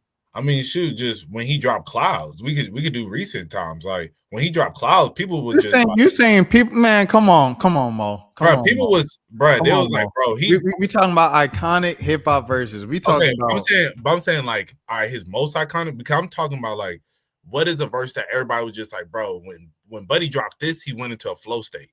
People feel that way about Clouds, bro. Like Clouds had, people ain't feel that way when Gambino went on Hot 97 like they or thought that. Sway. So I guess maybe like that might be. I ain't gonna lie, those verses might be his most iconic. Now that I bring that up, because people still post that and talk about that. Yeah, nah, he definitely did his thing on that, you know. So I mean, that could help the case a little bit more. But yeah, and I don't know why you brought up J. Cole. We can bring up some J. Cole like. Well, I was just thinking, I was like, I can't think of a J. Cole verse that everybody's like, this is the iconic J. Cole verse. Like, you can think with Kendrick, you can think with Drake. Like, I can think of some verses off top. J. Cole, I can't think of no J. Cole verses off top where everybody's just like, universally, this is J. Cole's. People can think of J. Cole songs, people can think of J. Cole albums. Bruh. What is that? Johnny P's Caddy. That's it. I'll say that's probably it. Like, Okay. yeah, but I mean, but that's also going back to that's some hardcore hip hop. That's a Benny the Butcher song. That's some hardcore hip hop stuff. But the thing is, J. Cole snapped so much though. Like he snapped so much that they talk about like, bro, he was like the feature artist of the year. Like his feature run of like what was it? A lot. That's a good one. Yeah, that's another good one, bro. But I'm saying like his feature run of like 2020 and like through like 2022 or whatever, they're like, bruh, he just went crazy. Even Big Sean got like on Paradise. Like Buddy snapped on that. Everybody So you're saying you're making a case Big Sean is more of a rap legend than Childish Gambino. Yes. Shout out to Big Sean, but no, I can't go. Wait, you said Big Sean? I thought you said J. Cole. My bad. You said Big Sean. Yeah, I said Big Sean. Yeah. I think in rap, yes, in rap, you're like, I think in music, Childish Gambino has done more. Big Sean don't have no songs with nobody from Wu-Tang Clan. Like bro, that doesn't make you a rap legend, bro. That don't matter. Like it does matter, bro. That does not matter the way that's you hip hop. Like, that's hip hop, bro. He made hip hop's "We Are the World," bro. Bruh. No, like I'm telling you, bro. Like the whole thing about him, it's 18 people on This Is America, bro, and they all rappers. That's the hip hop. We Are the World, yes, bro. The hip hop We Are the World could also be All of the Lights because there's like 30 people on there too. But they singers though. So who are all the people? It's 30 rap. You said it's 18 rappers on let's go. Let's follow. Yeah, they just saying ad libs. So yeah, that's not weird. But they say, hold on. Let me see. We Are the World. Like, just so y'all don't think I'm just coming up with this by myself now. Hold on, let me see. Was inspired by We Are the World. There it is. We Are the World. Right here. Said it. So that's what made everybody else think. Okay, hold on. Let me see. We Are the World features. Let's see. Where is it? All the ad libs on This Is America. Here we go. Block Boy JB, 21 Savage, Young Thug, Ray Shermer, Smoke Perp or Lil Perp. I assume Smoke Perp because he says geek. Offset, 21 Savage, Block Boy JB, 21 Savage, Quavo, 21 Savage, Block Boy JB, Quavo. This is all I found. Chance. Oh, I didn't know Chance was on We Are the World. He's not on We Are the World. Oh, snap. But so like that's what, like 6 people? I thought it was more people than that. Like, because I saw the credits and it was like way more people than that. Hold on. Is this right here? Let's see. I'm trying to see a full list because I saw some names up there, but I want to see a full list. Where we at? Okay. Gambino, Young Thug, Quavo, 21 Savage, Slim Jimmy, Block Boy JB, Ludwig. Okay, yeah. That's it. Yeah. Everybody else is just the producers and stuff. Yeah, 6 people. Shout out Ali, my boy Ali. Yeah. I mean, if you want to say that, the Touch It remix got more people than that. No, touch it remix might be the hip hop we are the world, bro. I ain't gonna lie. Yeah, but as I said, like to be well connected in the industry is dope, and I think he's very well connected. But like as a hip hop legend, where like as I said, musically, I think he is a legend. But it's just like as a rapper, like there's not many people who are gonna think of him as a legend, bro. Like I just as I said, like, and there's no slight against him. I like he's a great creator, a great artist, but I think like as a rapper, a hip hop legend, just because you got some songs with Wu-Tang, you know, Dave East of hip hop. Santana. Like I bet like Dave East probably got some songs for a lot of these people, and I don't know. Consider Dave East a rap legend, yeah. Dave East not a rap legend. If not, look, knock on wood. God bless Dave East and his family. Amen. If something happened to Dave East, they calling him in the headlines rap legend Dave East. That's what that's what the headline gonna read. Because Dave East is a quintessential rap artist. Like shout out Dave East for sure. And he been doing this thing for years. And he was a 2016 freshman. Like stuff like that matters. Like when you connected to some legendary stuff in hip hop, that matters. I don't think Dave East is a rap legend. I think, and the headline not going to say rap legend. They may say like acclaimed artist, acclaimed rapper. You know, Dave East a rap legend for sure. Like, Buddy can rap. Like, but I don't. As I said, like you can't just give out the legend. That's like giving out the Hall of Fame title to just anybody. That's like, is Andrew Bynum like an NBA legend? Andrew Bynum is a Lakers legend, yes. Comparing Dave East to Andrew Bynum is crazy. I mean, but like, I agree. I don't think he's a legend, but I just think that's a hilarious comparison. Andrew Bynum is a Lakers legend, yes. I mean, I don't even think the Lakers would call him a legend. I think a Lakers legend, 100%. Bro, they appreciate him. If Josh Smith is a Hawks legend, Andrew Bynum is a Lakers legend. Nah. It's different standards though for the and the Hawks. Like, I don't mean that. They smooth though. Atlanta's own. I think the Lakers it's so many different like first ballot Hall of Famers that done played there. I don't know if they like when I even like low key Pau Gasol is like a lower tier Lakers legend. And he was a great player. Even though he's a Lakers legend, but he's not on the same tier as like Kobe and Shaq as far as or Kareem. You know what I'm saying? Yeah, and I think it's also he is an esteemed Lakers alumni. Like Andrew Bynum is an esteemed Lakers alumni, just like Lamar Odom. Just like even you know what I'm saying. It depends on Lamar how Odom's a Lakers legend. Yes, he has a better case than Andrew Bynum. He is an esteemed Lakers alumni. No, but that's what I'm saying. Esteemed. Look though, if you're young enough, Sasha Vujacic is a Lakers legend. All right, now to certain people, I have heard people say that. See, when we say legend, like we I don't know. The first team I can remember was 09, 2010. Sasha Vujacic to me is a Lakers legend. I mean, so like at that point, then there's a lot of people just because who was there during the time in which you watched them or when you grew up. Like, I don't think that makes them an overall legend. They could be one of your personal legends where it's like, man, this person during the time, like, what's his name? Brian Finneran. Like, you know, he's some like, people could consider him a Falcons legend. Yeah, that's what I'm saying. Some people will consider him, but then in the grander scheme of things, like, and realistically, he ain't a legend. That's what I'm saying. You throwing the legend. A franchise legend, I feel like it's a different standard. A franchise legend and a game legend. Like Brian Finneran is not an NFL legend. Brian Finneran can make a good case to be a Falcons legend. Keith Brooking is not an NFL legend. Keith Brooking can make a very good case to be a Falcons legend.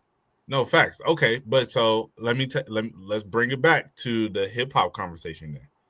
So if we're comparing Dave East to Andrew Bynum, and he's a Lakers legend, so Dave East is a New York legend. 100%. Yes. But an overall the hip hop. New York rap legend Dave East. Do. Okay, yeah. And then like you could say with Childish Gambino. Gambino is a blog era legend. Yes. I agree with that. Yeah, so I'll give you that. If you minimize it, I'm talking about all of hip hop. Like the legend category, I'm thinking I think okay. I'll give y'all this. Blog era legend, 100%. Overall, they gotta say, if you're talking about music, you gotta say music, because like you said, a lot of his commercial success came from and a million souls that move around the sun. Like some kids probably didn't even know that Childish Gambino rap, and they've been listening to Childish Gambino their whole life. Right. Because Joker ain't rap in 10 years. For whatever reason, I don't know why he stopped rapping. But anyway, that's a whole nother rant for a whole nother day. But yeah, man. Okay. I want to ask y'all before we get into this lineup. We're gonna get into the lineup. How y'all feel about Danny Brown saying the big three is him, Earl Sweatshirt, and Kendrick Lamar? I didn't hear that. I mean, I disagree, but I'm not mad at the self-confidence at all. Like, I feel like rappers, you're supposed to feel like if you make an art that you believe in, or if you're making music that you believe in, like you should feel that way about yourself. I don't. And as far as the Earl pick, that's probably just his personal opinion, which is nothing wrong with. I'm an Earl Sweatshirt fan, so I don't necessarily agree though. I don't think, I think we use that phrase "big three" for those three guys for a reason. Like those was, and ain't even to say that those was the three best. It's just as far as like mainstream rap, consistently rapping ability, and like catalog over the last 15 years, those would be like probably as far as like Cole, Kendrick, and Drake, like, those were like the big three, but I'm not mad at nobody else. Success. Say it again. Commercial success. Yeah, in terms of commercial success over the last 15 years, those are the big three. But and I would say if he's talking about like abstract artists, like if he was to say something like that, like because he had me when he said himself, Earl, and then I was waiting for another name that wasn't Kendrick. With Kendrick, it's like, oh, you putting yourself up there. Okay, you are. He was saying big three overall, yeah. Yeah, but I think like if he wanted to do like abstract artists, whereas like him, I'm trying to think who's another really good like abstract artist. I don't know. I guess all the ones I know is two. They super underground, like Wicked. Yeah. Like Navy Blue, like they super like Zaloopers, like those are like way underground. Right. I was gonna say maybe I don't. What'd you say, Mo? You went out. Your mic. Okay, I hear you. I was saying I don't know about like Denzel Curry. Denzel Curry, yeah. If you would put him in abstract, but if you did like Danny Brown, Earl, Denzel Curry, in the big three of abstract rap, I would have been like yes, like I'll give you that. Shout out to Flint Flossie. Right. What from Let Me Spank It? Let me spank it, girl. Smash him like that. That's a real like abstract. You know what I mean? Nah, yeah. See, the thing about them that was dope is that like they were in on the joke, which that actually makes me respect like what they did even more, because it's hard to write like a catchy, funny song in like I don't know. I respect them as artists for being able to pull that off. Who is okay? All right, who the funny big three? I would say it's Riff Raff, Lil B, and Blueface. I'll give you that.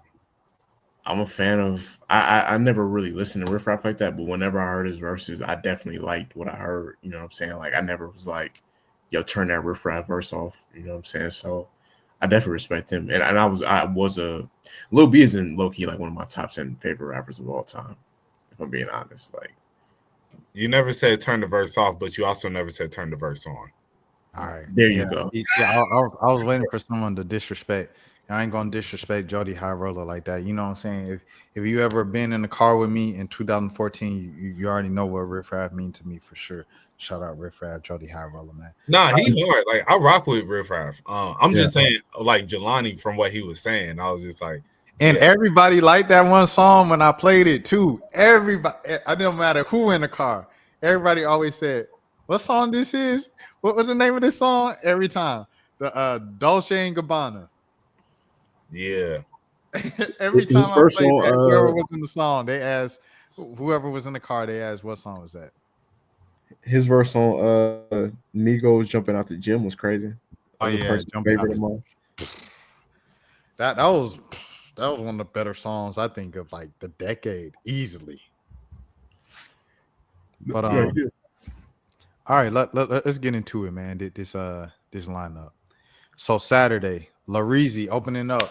Shout out Lareezy, man, friend of the channel. Welcome to Louisiana. Pick out the hammer. And then next is Navy Blue. Shout out Navy Blue. Navy Blue, he keeps switching his name between his real name and Navy Blue. Shouts out to Navy Blue, though. He on a crazy run, too, with the producing and things of that sort. He been producing mad albums, and they all been hard. Shout out to Navy Blue. Samara Sin is next up. Oh, my gosh. Samara Sin, dog. She just linked up with Overcast again, and they did a little freestyle and stuff like that. And Samara is just... she's out of here. She's like, she overcame like the Doja Cat, like, oh, she just sounds like Doja Cat. She overcame that, and she's just dope. Like, she's really carved out a space for her. Shout out to her. This is Saturday, by the way. Oh, these are all Saturday, different the different stages. Somber, I don't know much about them, but they just played Saturday Night Live, so he or them, they should be doing well for themselves. I believe they white too. Tim's is next. Hard. You know it's good when they got Tim going on this early in the day. Don Toliver. Okay, I ain't gonna lie to you. Don Toliver after Tim's is kind of crazy. But you know, that's just me. It is America, and in America, Don Toliver is probably bigger than Tim's, which is it's crazy to think about, but he probably is in America. So there it is right there. And then He might be bigger, I think, outside of like maybe Africa. Like, I think he's probably a bigger artist in like Europe and stuff too. And then with Kali Uchis being like that connection that they have, because them being featured on songs together, he probably has a bigger like Latin community like fan base. oh yeah, and this is LA. Yeah, so I just think overall Don Toliver is just a bigger artist than Tim's, like That's worldwide outside of. Think about. I mean, I don't think it's that crazy. Don Toliver is on a crazy, like, he has elevated every album. Like, I don't know if you like really listen to him, but like every album like he's made has gotten better and better. And this last album was really good, really good. So I'm excited for him to drop another one. The last one he dropped was last year, but that like it was Hearthstone or whatever, something like that. Yeah, like he went crazy. Jelani, any words on Don Toliver versus Tim's?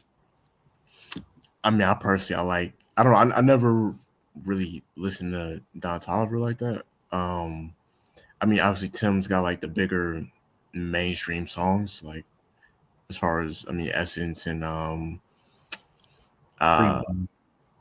yeah. I feel like I've heard Tim's get played on the radio, but Don Toliver does have, especially with him being affiliated with Travis Scott, I feel like he's talented on his own, but I definitely feel like that also helped him gain like a big fan base too. I think. One thing real quick, Mo, to show like why I be like keep my distance.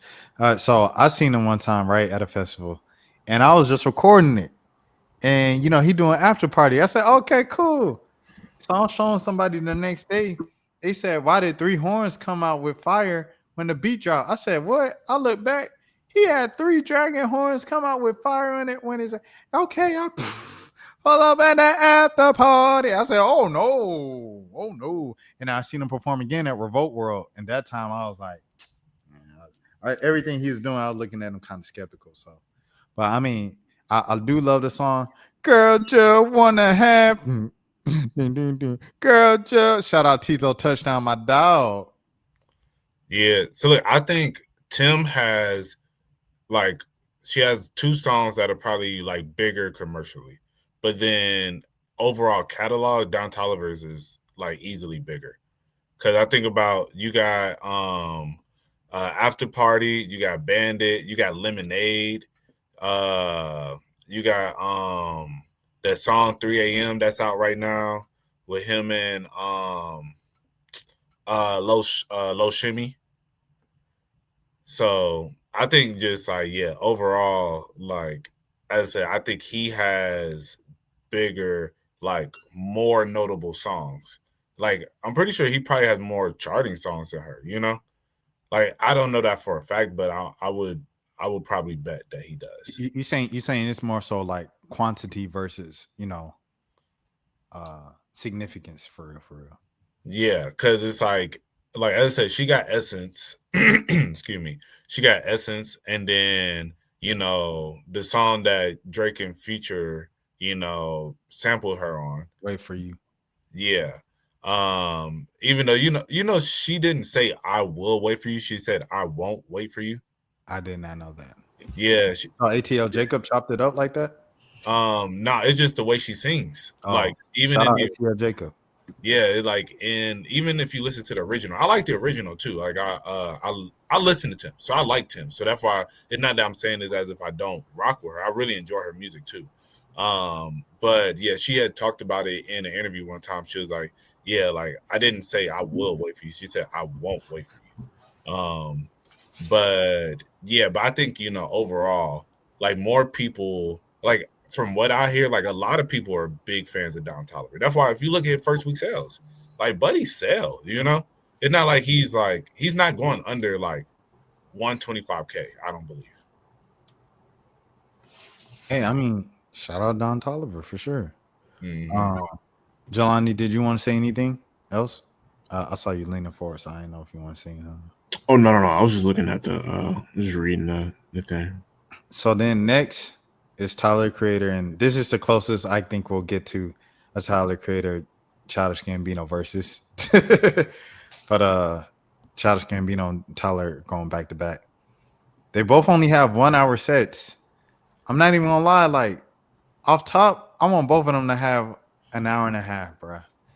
But so it's gonna be a lot of songs we miss. But yeah, man, like how y'all feeling? Well, we not even done. We not even done. But before we talk about the rest of it, different stage. Rayvon, shout out Rayvon. He's had a big year, starting off with this beef with Joey. Almeida, shouts out to TDE. This must be the TDE stage. She's doing her thing and stuff like that in the rock and roll lane. Shout out TDE. AG Club, they've been doing. They have their like fan base. They've had it for a while now, stuff like that. Shout out to them. Men I Trust, I've heard the name before. I'm not familiar with them. Paris, Texas. Tyler been high on him for a little minute, or them. I think it's like a duo. He been high on them or him for a little minute. They opened for him on the Chromacopia tour, everything like that. Oh, Mo saw Paris, Texas because he's at the Chromacopia tour. What can you say about Paris, Texas, Mo? They cool. Yeah, I think it's like 2 or 3 of them. It's kind of like that little bit of mix of like hip hop and rock, put together. But yeah, I rock with them. It was yeah, it's 2 of them. But yeah, as I said, they cool. Not really what I like. They didn't have anything that made me be like, oh, let me go look at the discography like that. But I think, they're very creative and talented, but it just wasn't anything that really stood out for me to want to go listen to. For sure. Shout out to Paris, Texas. Malcolm Todd. When I seen this, I was like, the preacher? Who was Malcolm Todd? Y'all know Malcolm Todd? Nah. They performing pretty late too, so they must be like kind of big. Let me see. Malcolm Todd. Also white dude. Tyler love them white boys. Oh no. I seen this dude before. I seen him before. I ain't even gonna lie to you. I ain't even gonna cap him down. I seen him before because I seen this album cover before. Yeah, I seen this everywhere. So he must make some good music because like how people be posting the screenshots of their music. I see this all the time. This cover photo all the time. I just never listen to him. Yeah. I ain't gonna play with him like that. Like pause. I'm familiar with dude. I just never listened to him.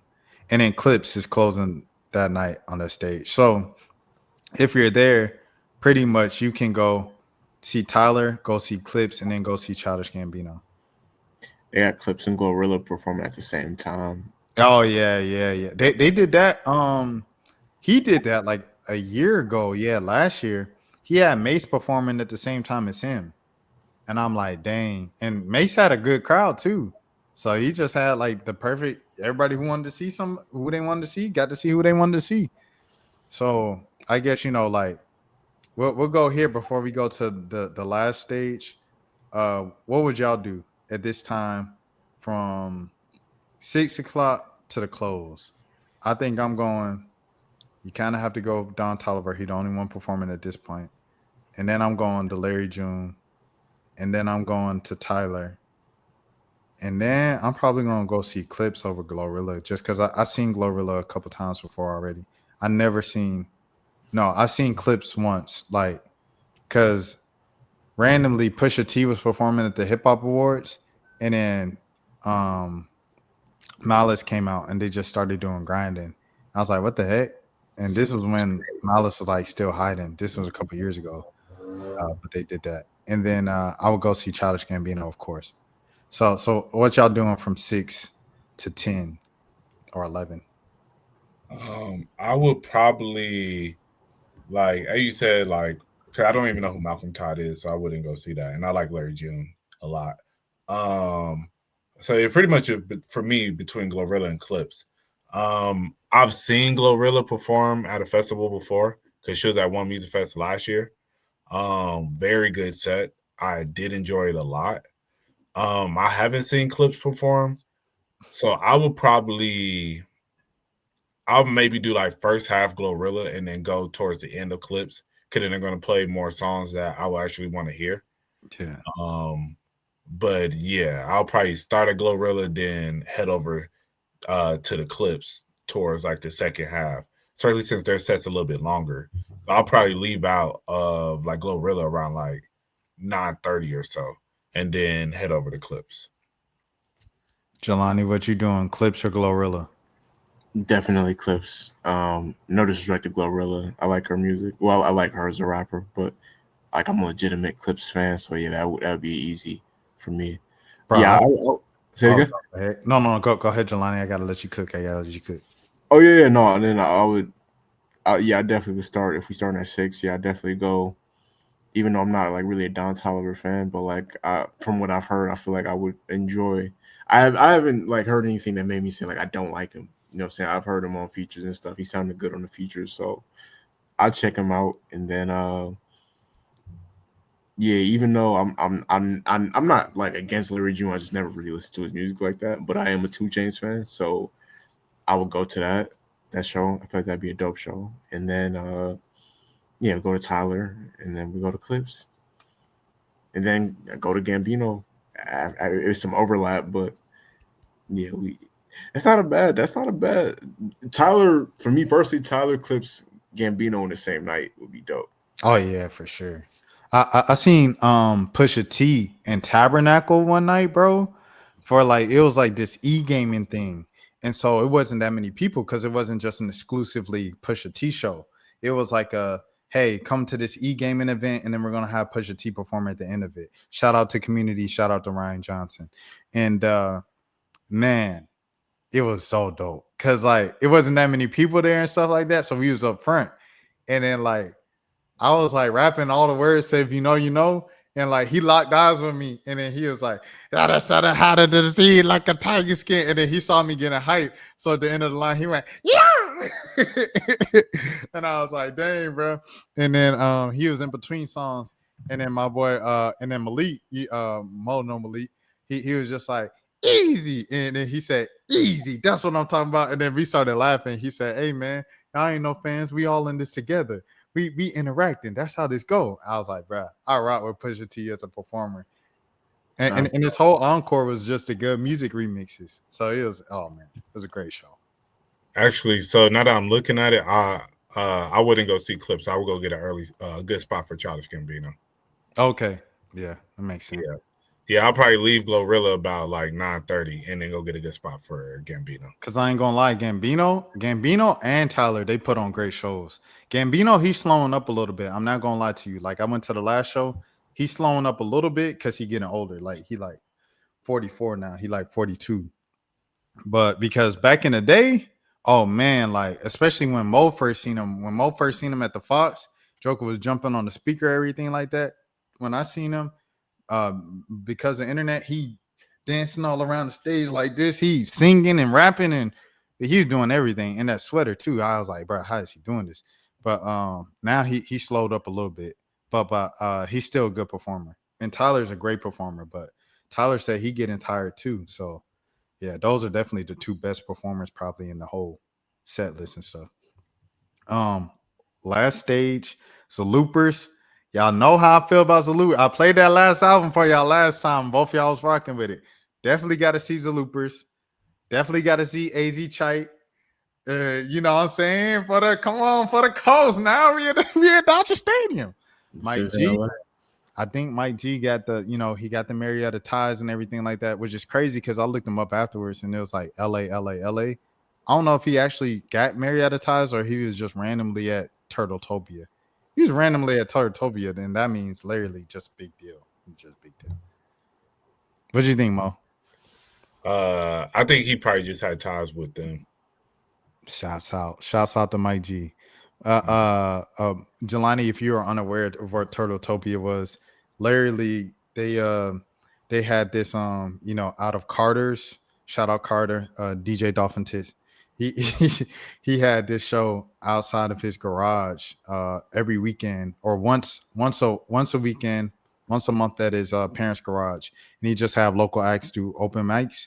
So he had Larry do it when Larry dropped like their Hood Rich mixtape with with DJ Scream.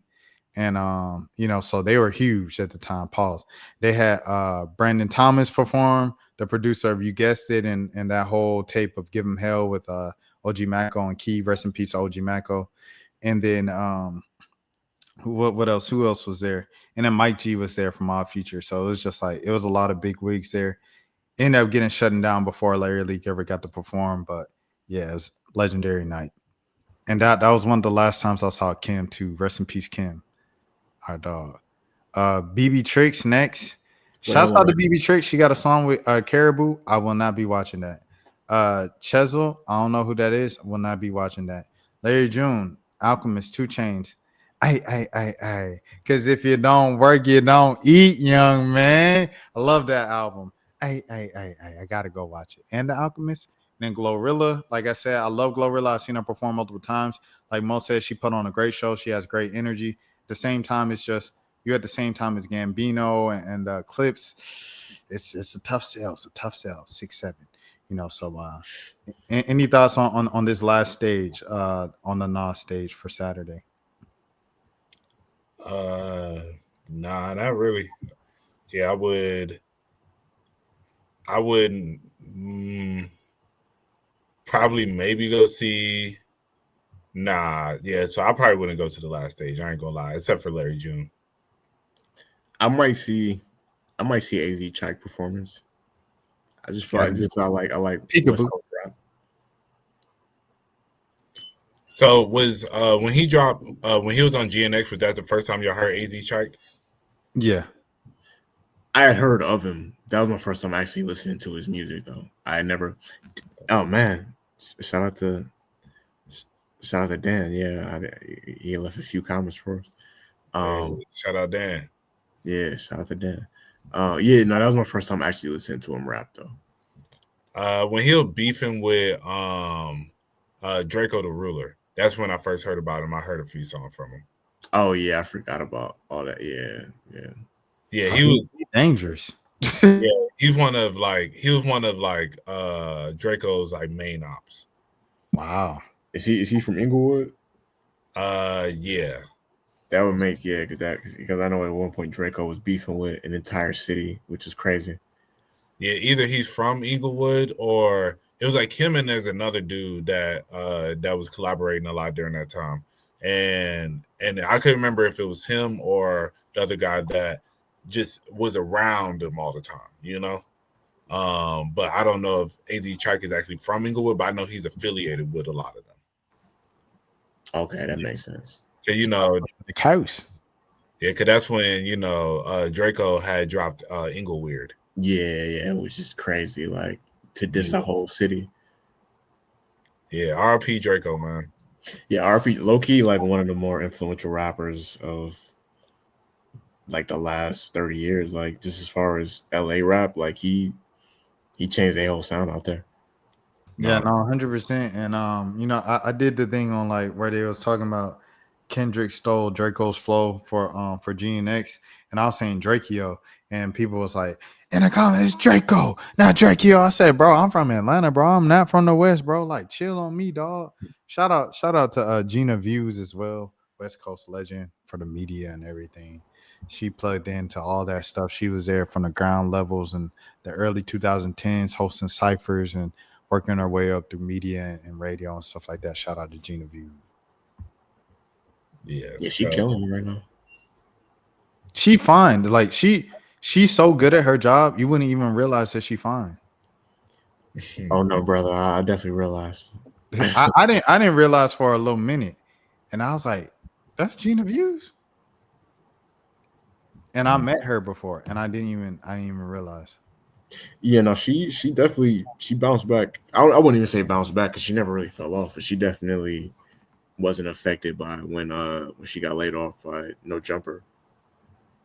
Tyler? Claro might be my favorite white girl, bro, in music, bro. I'm not gonna lie to you, gang. like the music she make. Yes. Okay. I don't know. I never could get into her. Like I went to listen to a couple songs and it just wasn't really hitting for me. Claro different. I can be a pretty girl. Come on, man. Claro? Juna? Claro's different.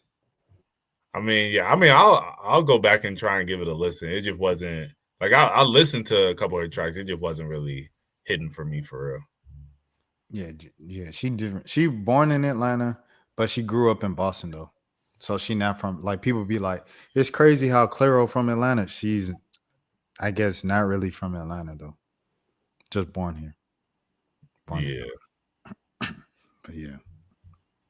Yeah, I keep seeing her name, but I never checked her music out before. Claro hard. She been hard since 2018 too. I'm trying to see the Sunday lineup. T-Pain.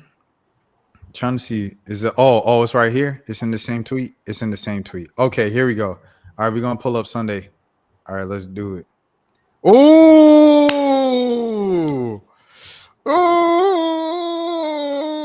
Okay.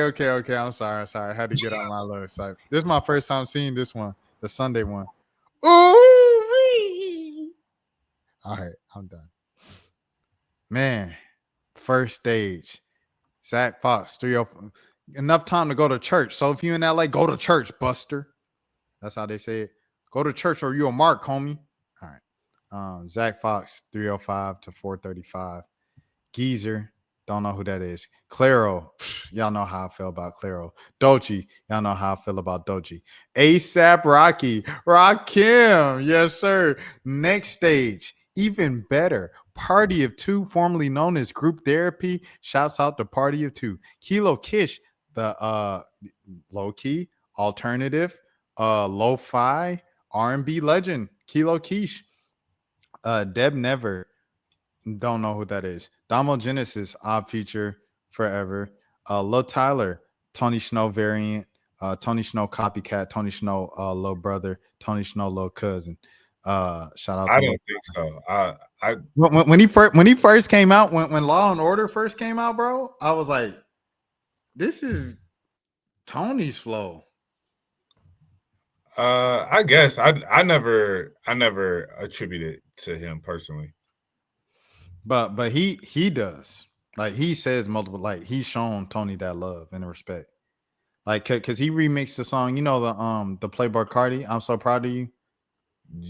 No. So but it's over the beat of Look What I Got On. Okay. So that was just a popular beat at the time, and Tony had the most popular version, but Playboi Carti also had a version, and so like Lil Tyler did a freestyle over it, and he was saying, "I saw proud like the Carti version," And then at the end, he was like, walked out looking like money. Look what I got. And, so like he gives Tony that respect and that, like, yo, this is a huge influence for me all the time. So shouts out Where to did Lil he Tyler. say that? Where did What'd you he say? say that? I was just saying where he said It's a that. 'Cause I freestyle. was looking. Oh, okay. 'Cause I was looking it up. Like I see they got a song together, but They got a couple of songs together. yeah, no, that's what I was saying. Like I see they got some songs together, but I don't see him like saying like I got my flow from Tony. Yeah, and then he brought him out at his Atlanta show. Okay. Yeah. So Don Toliver brought out Tony Snow and they had his Atlanta show last year. So Okay. shout out Don Toliver. But yeah, Lil Tyler. I seen he got a good set for 30 minutes. Oh yeah, this should be nothing but hits, or at least halfway hits. Tizo touchdown after that. Tizo touchdown, great artist. Claro or Tizo touchdown. I'm not gonna lie, I might be watching Claro. I'm not even gonna lie to you. And that might be like a huge, you know what I'm saying? Oh. Now this, I'ma just have to catch the end of Doechii. I mean, I seen Doechii live. I've never seen Earl live before, bro. And Earl is literally performing in my town right when you guys are down here, bro. And I can't go because I'll be working then. Football season. It ain't no weekends on football season, to be honest, bro. It just is what it is. But Earl sweater, man, I gotta see one of the best MCs of his generation. Then T-Pain. You can watch T-Pain full set. That was nice of him to do, so people won't be empty for T-Pain. They'll show T-Pain that respect before they go to A$AP Rocky. Right. All right. Last stage, GFU. No idea. This look like a lot of international artists. Left Brain, shouts out to Odd Future. Mike, the MC. Yeah, I don't know. Hey, this is what I'm doing. Shouts out to Damo Genesis. I'm going to Zach Fox. I'm going straight to Mike. Dreams are rich. I'm getting poured. And nowadays, all I pray for strength and some more. Come on, man. Watered down. Shout out to Mike, man.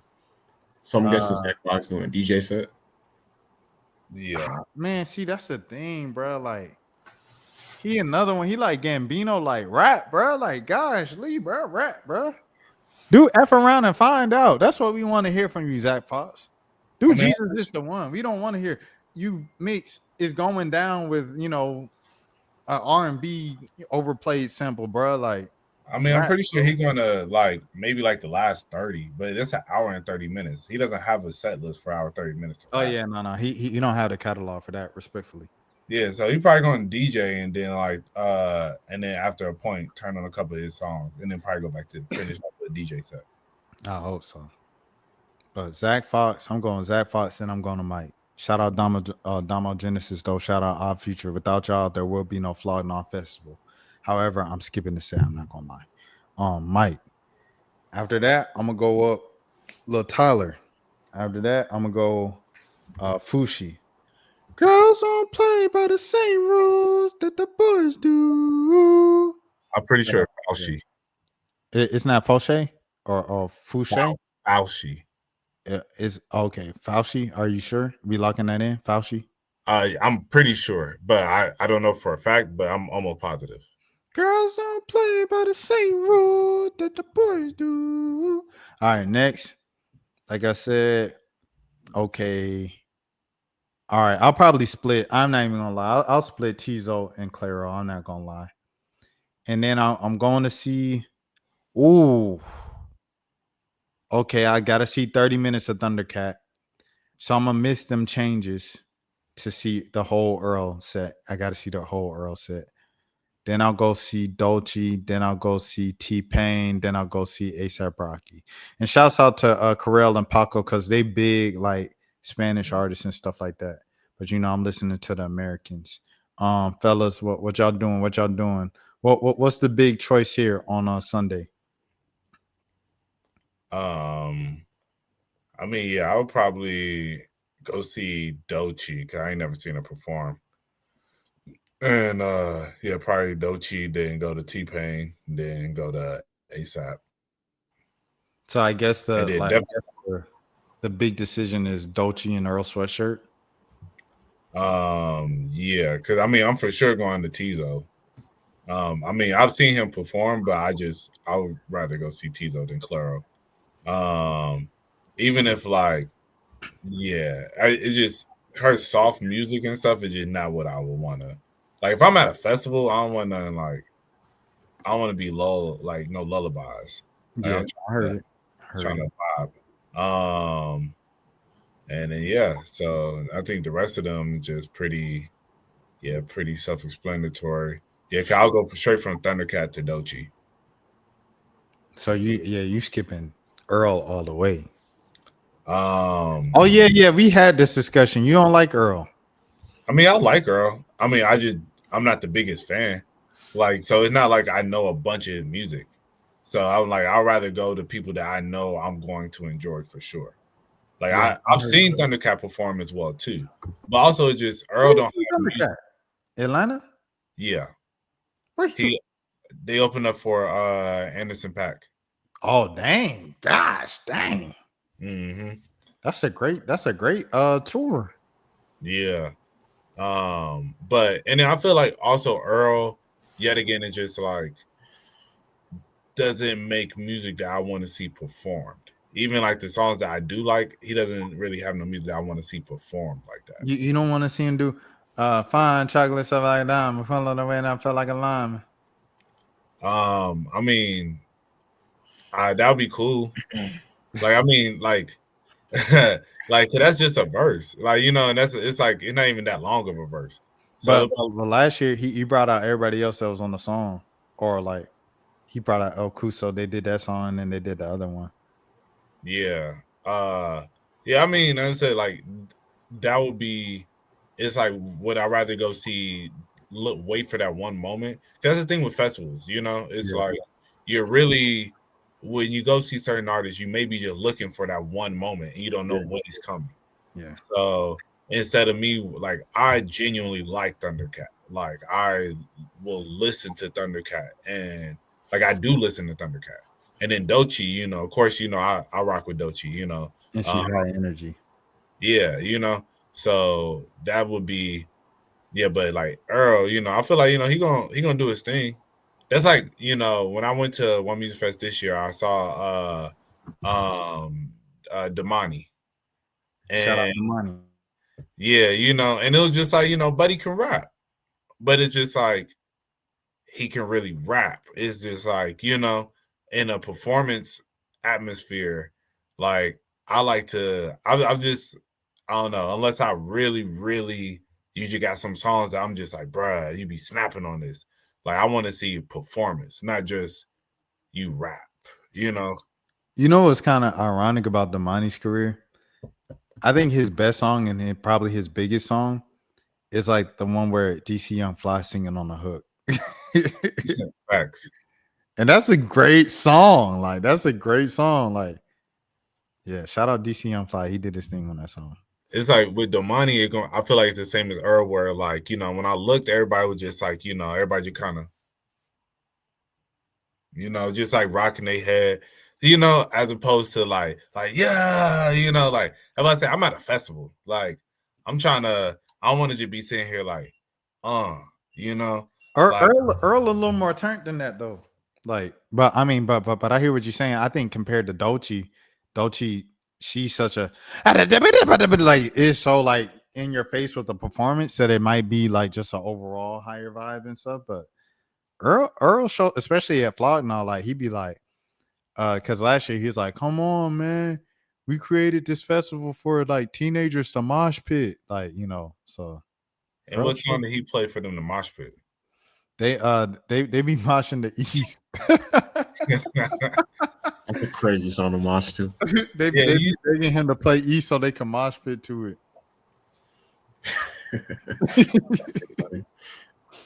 Yeah, no. Jelani, where are you going? Where are you going? Yeah, I'm a way bigger Earl Sweatshirt fan than I'm a Doechii fan, but I probably would go see Doechii just because I feel like it'd probably be a better live show, like Mo said. And then after that, so yeah, you got Doechii. Yeah, I'm definitely going to see T-Pain for sure. Like, that might be the one that I might be most excited to see, because that out of everybody here, that's the artist I probably know the most. No, well, him or Rocky that I know the most songs from. So yeah, I would be very excited to see T-Pain perform. And then I would go see Rocky. See, it's some overlap too, so it'd be kind of hard to get into. But I watch Rocky from the back of the crowd. The thing, Rocky. I mean, obviously he's Tyler's friend, but like Rocky really headlines a lot of music festivals, and he hasn't put out an album. I knew you was gonna say that when you said the thing about Rocky. Yeah, I'm a Rocky fan, but it's like I don't like. At this point, it's almost like he's until he puts out a new album, he's a novelty act at this point. Yeah, a legacy act. A legacy act, not a novelty act. Yeah, a legacy act at this point.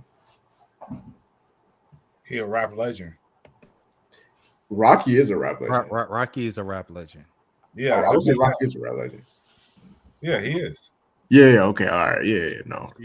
See, but Trey, like I'm about to say Trey. See, that's how mad I was. But Mo, he testing it like yeah, Rocky a rap legend. Like Drake real. Is Drake a real person? Yeah, he testing it. But like, man, see, cause look, Gambino in the same cipher as Rocky at the BET Awards. Like, you know what I mean? Like, but we talking who had more impact just as a rapper, like overall. Like you take Rocky from like 2011 to like 2018, he had more overall impact as a rapper than Gambino. Okay, let's go.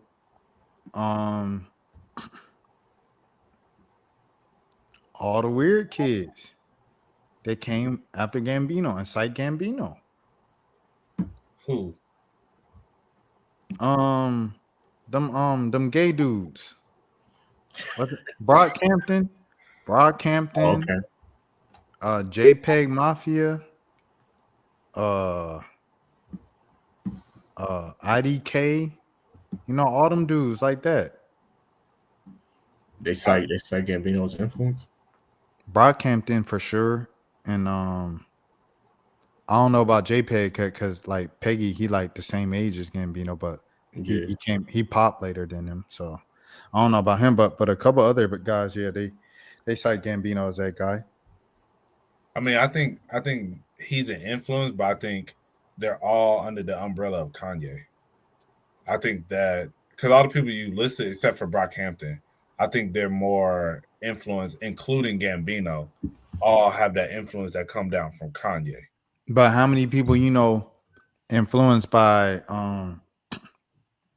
Stacks, but they like, yeah, I'm influenced from Kanye, or like influenced from Pharrell, and they be like, yeah, but I'm influenced from Kanye. I mean, it depends on, because I think like Tyler is influenced by Kanye, but you can tell that his main influence was always Pharrell. So it's just like you can have multiple influences, but it's just like who like really more molded you as an artist. I think, you know, it's times where you'll hear like maybe like some Gambino songs that will give you inspiration, but then it's like Kanye as a whole is going to be like more inspired, because then you'll hear, just like I listened to what's her name? My girl, Snow Allegra. And you can listen to a Snow Allegra's, that's the type of music that you wanted to make. You could be inspired by her, but then her music is also very remnant of like Stevie Wonder at times. And like she talks about, like she says it in songs and stuff about her listening to Stevie Wonder. So like clearly there's an influence there. And so I feel like that's one of those things that, yeah, you could be influenced by artists that was influenced by another artist because they incorporate that same like feel within their music. And I think that's the same with like Gambino and Kanye, whereas like you're inspired overall by Kanye, but then you can be inspired by some Gambino songs because it gave that feel of Kanye. No, I hear you. Billie Eilish. Billie Okay. Eilish. What about her? She Childish Gambino influence. In what way? She said it herself. I mean, and if I say, I think you could be. It's like these are people that like inspire me, but then it's just like, does their music reflect anything that is similar to this person? You don't think Billie Eilish music sound like Childish Gambino music? Nah. I think a lot of it does. Nah. What song? Like, give me like Bad name. Guy. I'll go Bad Guy, and then I'll go The Birds of a Feather. Two of the only Billie Eilish songs I know. And what song from Gambino sounds like that? I say Birds of a Feather, that soft little singing, that that is Gambino. Step reach. Come on, man. What are we talking about, man? I mean, if she said that he influenced her, like, I can't argue against that. You can't argue against the person who said it themselves. No, I mean, I could see them being influenced, but I don't think her music sounds like, I don't think she was like, I'm trying to sound like Gambino on this song. I think it's just like, these are people that I listened to growing up, and then maybe songwriting skills. Like, as I write songs, like, I'm influenced by, like, I liked how they did such and such, but I don't think her music sounds anything like Gambino's. Like, I don't like, and I hear you with the inspiration for me since I was like 10. First favorite artist, pretty much, Childish Gambino. 1,000,000,000%. That's a god. You can't even put him in a list of other people. Childish Gambino like created me. Donald Glover. I mean, like, yeah, like, I feel like you can be inspired, but I don't think her music sounds like Gambino at all. I think like it's a little bit of a reach to say that she sounds like Gambino.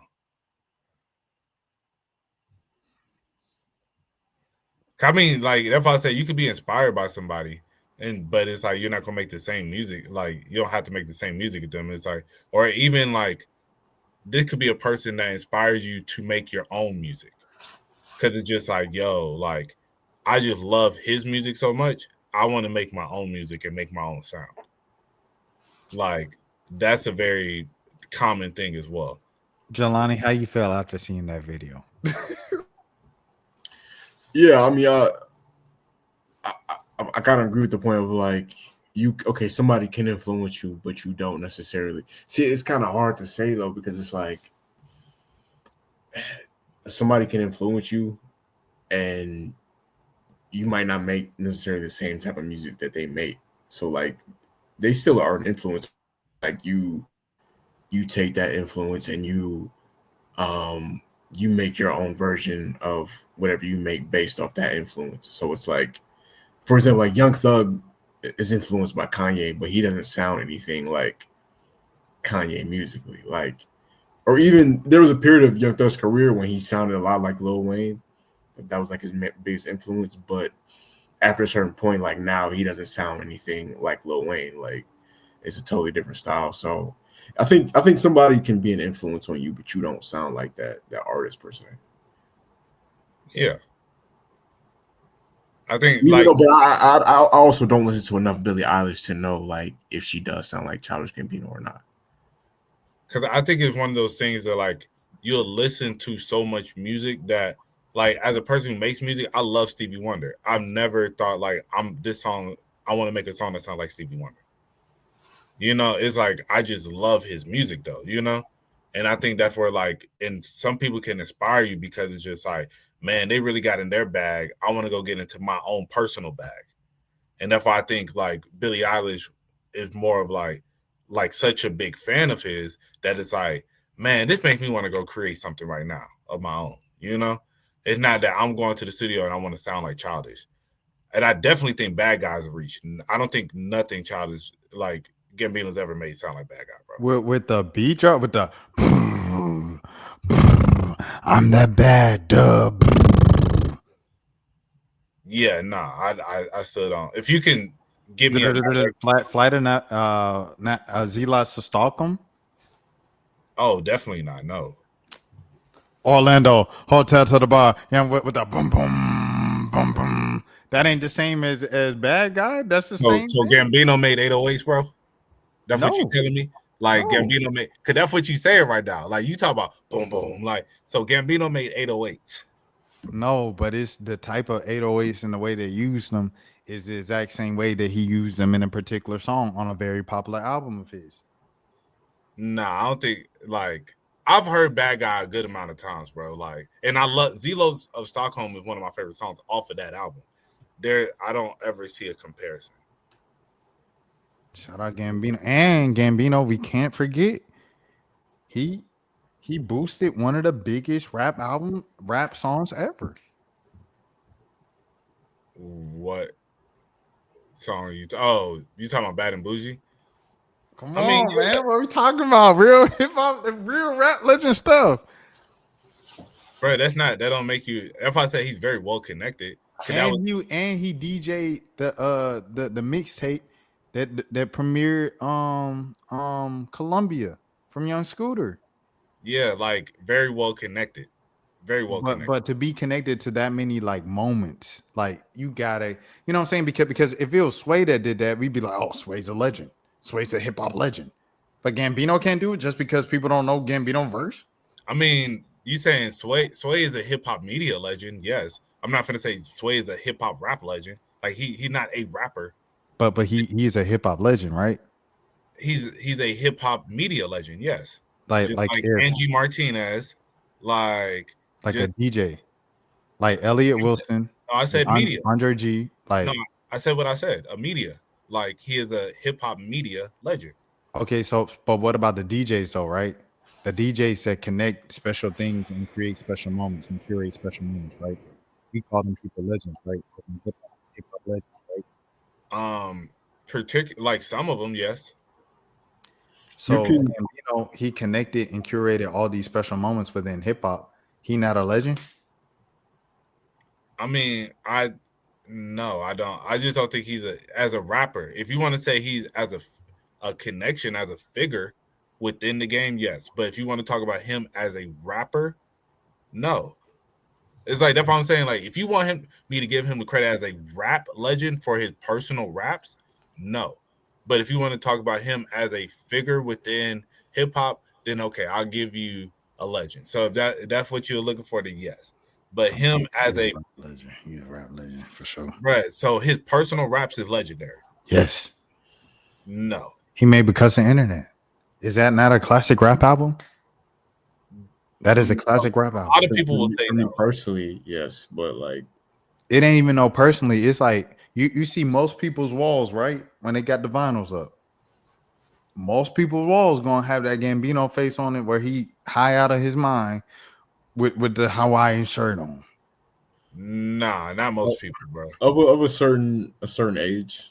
Of a certain See, the thing is, like, I'm definitely, I don't know. I think for us to say like he's a legend, a blog era legend, like I think that's a high praise right there. Because I consider the blog era to be like one of the like top 5 greatest eras of rap.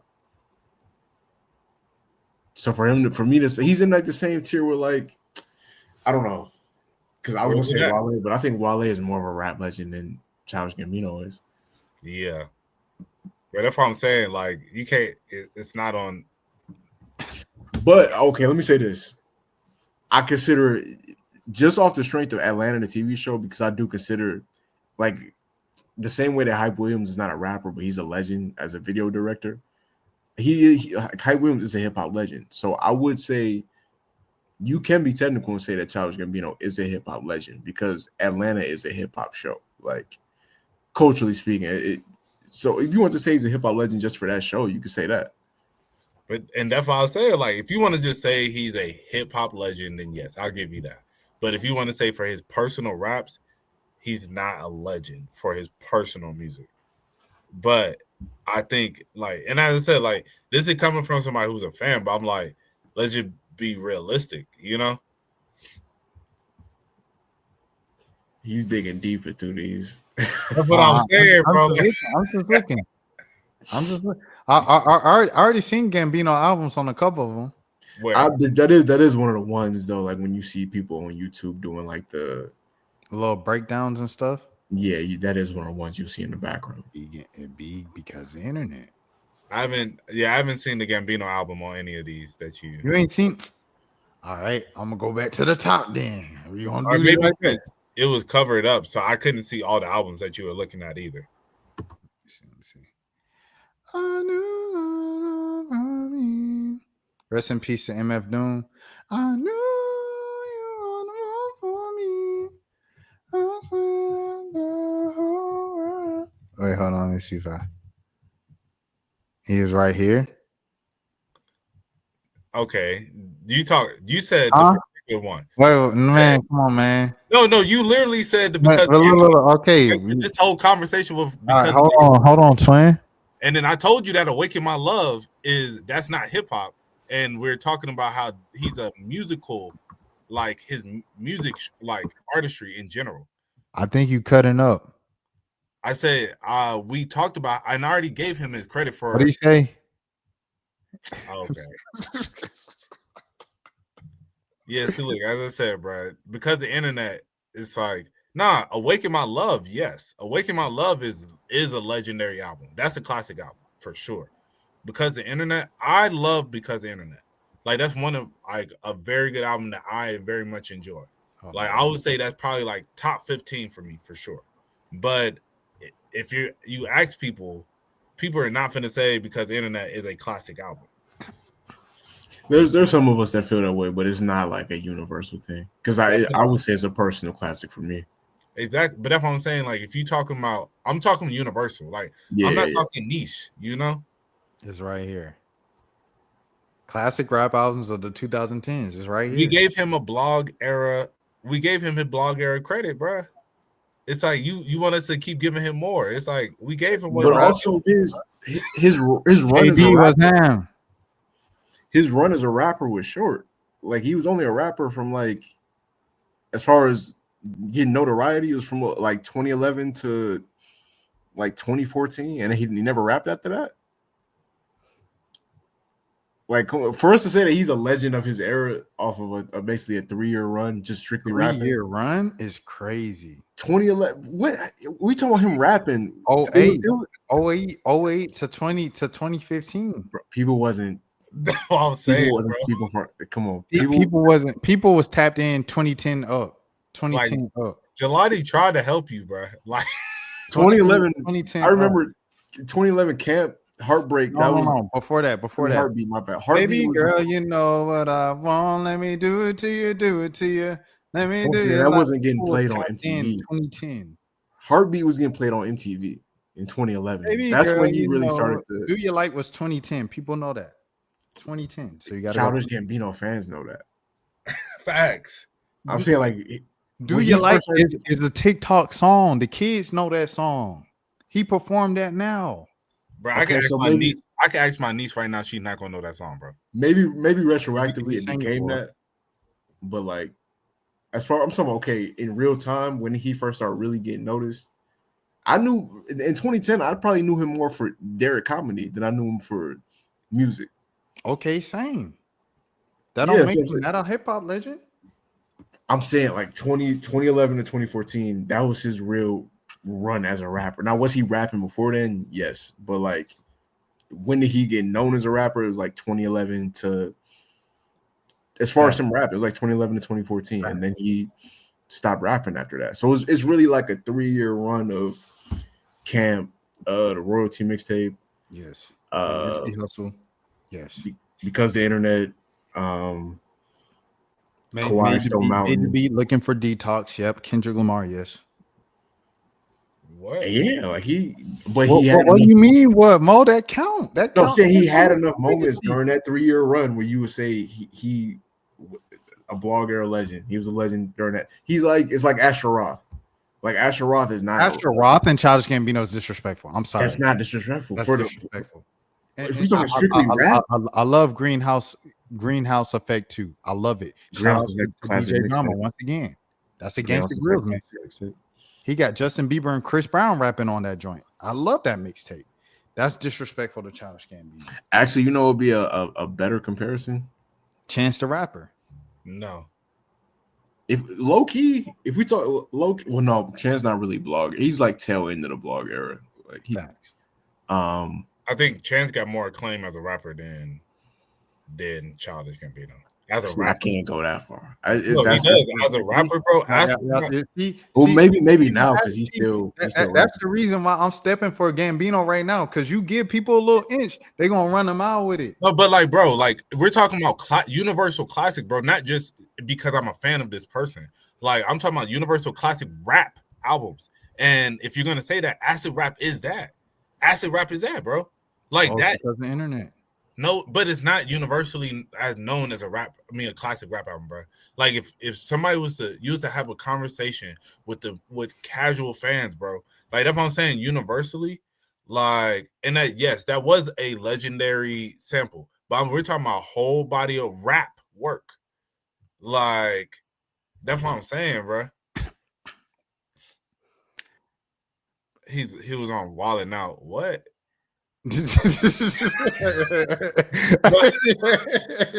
Hey, bro. What I'm saying is, bro, it's like you can't say that acid rap is just more known as a rap album than because of the internet. It is because the internet has Sweatpants in 3005.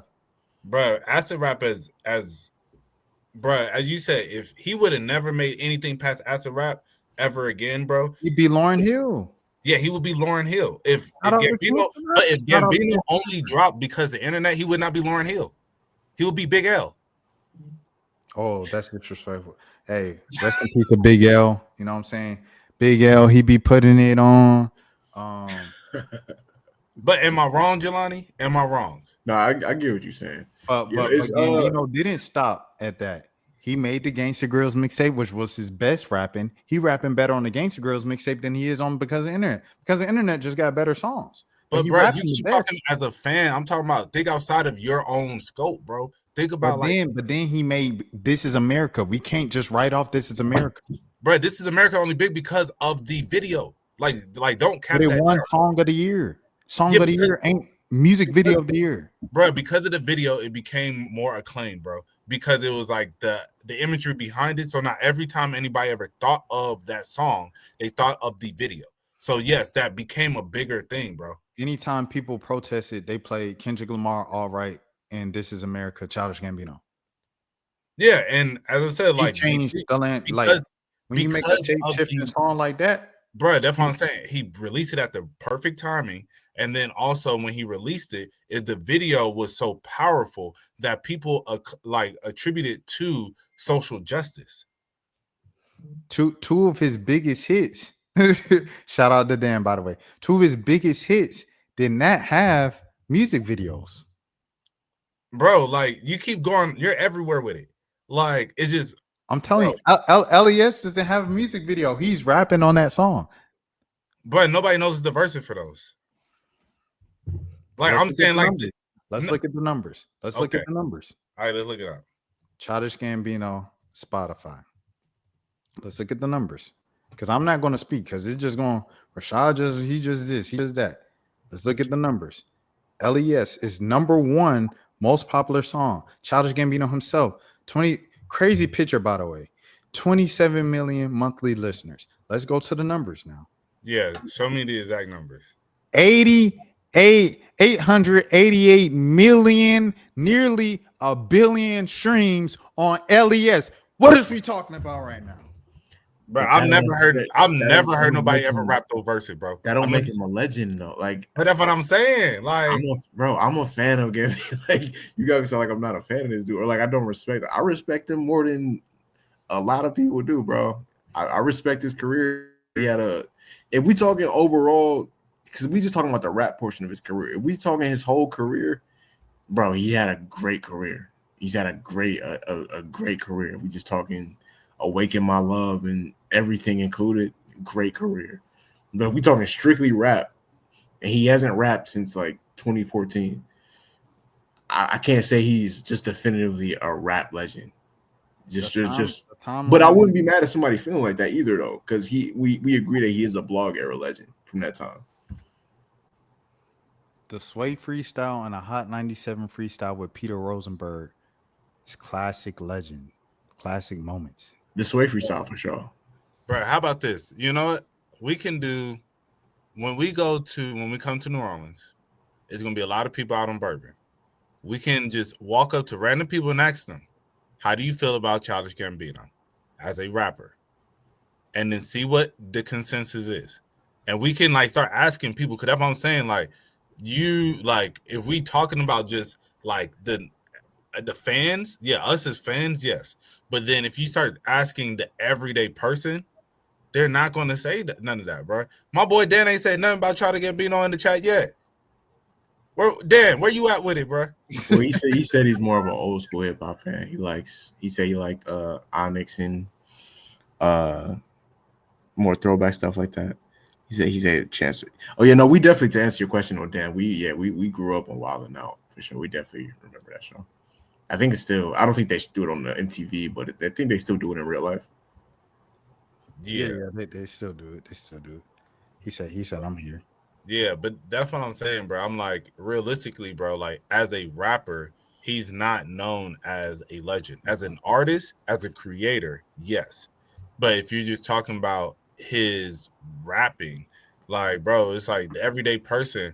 Like, I can tell you for a fact, none of my other friends other than you, like, ever bring up Childish Gambino as a rapper, bro. Unless, like, it's That's not what like I'm saying. That's what I'm saying. He undervalued. I mean, Because but like people for too long have discounted this man for the work he's put in and the contributions to the culture and hip hop. no, but I mean, I think they appreciate him, but that's not the music that they listen to. But okay. We'll do like this. We'll do like this, Zomo. How many people know Childish Gambino was the DJ that was hosting the mixtape that broke the record, Young Scooter Columbia? How many people know? We already said he was a hip hop legend, bro. Like that's what I'm saying. You want to keep going back on like and doing something different. That's what I'm saying. Like we said, he's a hip hop legend. We'll give him his flowers. Most people won't even give him that credit. That's why I'm pushing so hard for him, because he put in too much work that people just ignored because he was so great in so many other areas that people want to be like, oh yeah, he's good for a guy that does a bunch of stuff. And it's like, no, I think like you're doing a fight for somebody who probably wouldn't make the fight for himself. Like I really don't think he would. That's probably why he stopped rapping. Like he's on so many other creative things, bro. It's like I don't care if you know me as a rap legend. Like, bro, like I'm like a man of many crafts, bro. A true savant in so many different areas. So that's what I'm saying. You making it seem as if like Childish Gambino did a rant the other day and was just like, man, they'll never give me my credit about this, all this stuff. He wouldn't probably even say none of this, bro. He'll probably be like, bro, like, I mean, I did a few different things, but he said something about raps. He said it's like raps computer or something like that. Like he asked himself, what did he say? He said because the internet is the rap okay computer. I don't get it. It's a Radiohead album. He was just saying that it's considered like a iconic album in rock or whatever. I guess he was just comparing the two albums to each other. But that's what he said. He said you think BTI is a classic? He said it's the rap's okay computer. It's a precedent in tone. Prescient in tone and subject matter, and it's extremely influential. And I know no one's going to give me that until I'm dead, but it's true. He said it himself right there. And that's why I said, like, bro, like we're telling you that we know these are good bodies of work, bro. It's like you're arguing with us as if we don't appreciate them.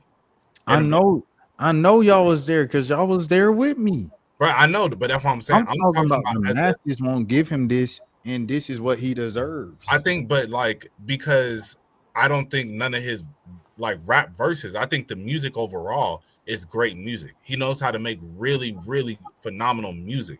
But like him just like barring you down, like I don't feel like that's him. Like I think he makes some really great music, but I don't think he really bar nobody down to be a rap legend. And then also I'm gonna go back to the point where I was talking about y'all was talking about Big Sean. Yeah, y'all need to put some respect on his name because y'all ain't like he's Shout not. out Big Sean. You said what? I said shout out Big Sean. Me personally, if you ask me, look, if you asking me, right? I think Big Sean, Wale, the Fantastic Four, Future, Cole, Kendrick, Drake. Who else would you say from the Drake. era of the 2010s up? Nipsey Hussle, Mac Miller, Freddie Gibbs, Childish Gambino, Currency, Wiz Khalifa, rap legends, all of them. Hey, Rhapsody, rap legend. I feel it, bro. I'm not mad at. Yeah, like I don't really take. I guess I don't know. I put it like this. Gambino has done enough that I'm not mad at somebody saying he's a rap legend. I'm not mad at it. I don't look at it like I'm totally. Even if I don't 100% say that, I'm not mad at somebody saying that at all. He does have enough of a catalog where I can see somebody making that case. Nah, facts. So I mean, hey, Tiger. Okay, Tiger, bro. No, if we being real, bro, Tiger, blog era legend too. yeah, blog era legend. Like, Absolutely. yeah, Mixtape era legend, yeah. yeah. I give you that, but yeah, that's Yeah. just a funny random one.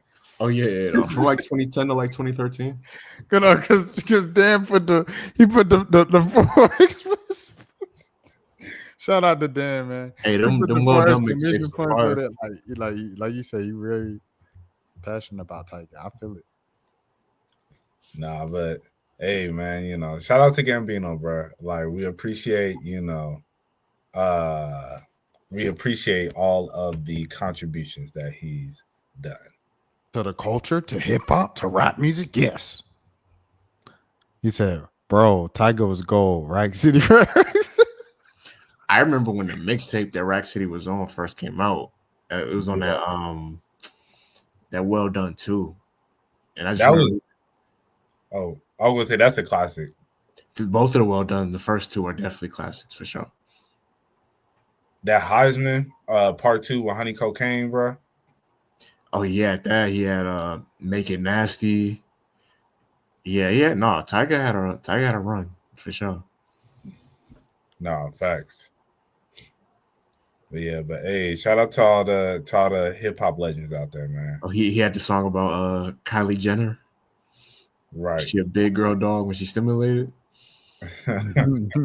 Crazy bar. It's funny because Shada, like he brought this up at the what you call. He said if I was on video, I'll sing it right now. Shout out. But we like he literally had a thing where he was asking fans, they were like, what do you think about Childish Gambino? They was like, oh, I don't think he's big enough to, headline or this or that. I'm pretty sure this got taken down, like the video of it. But yeah, because they were taking down like all the video of it. But they were just like, I don't think he's big enough to I mean, he's got Redbone and This Is America. That's it. And then they were like, I'm probably not gonna watch him. They're like, yeah, I'm probably gonna watch him. And then like he performed.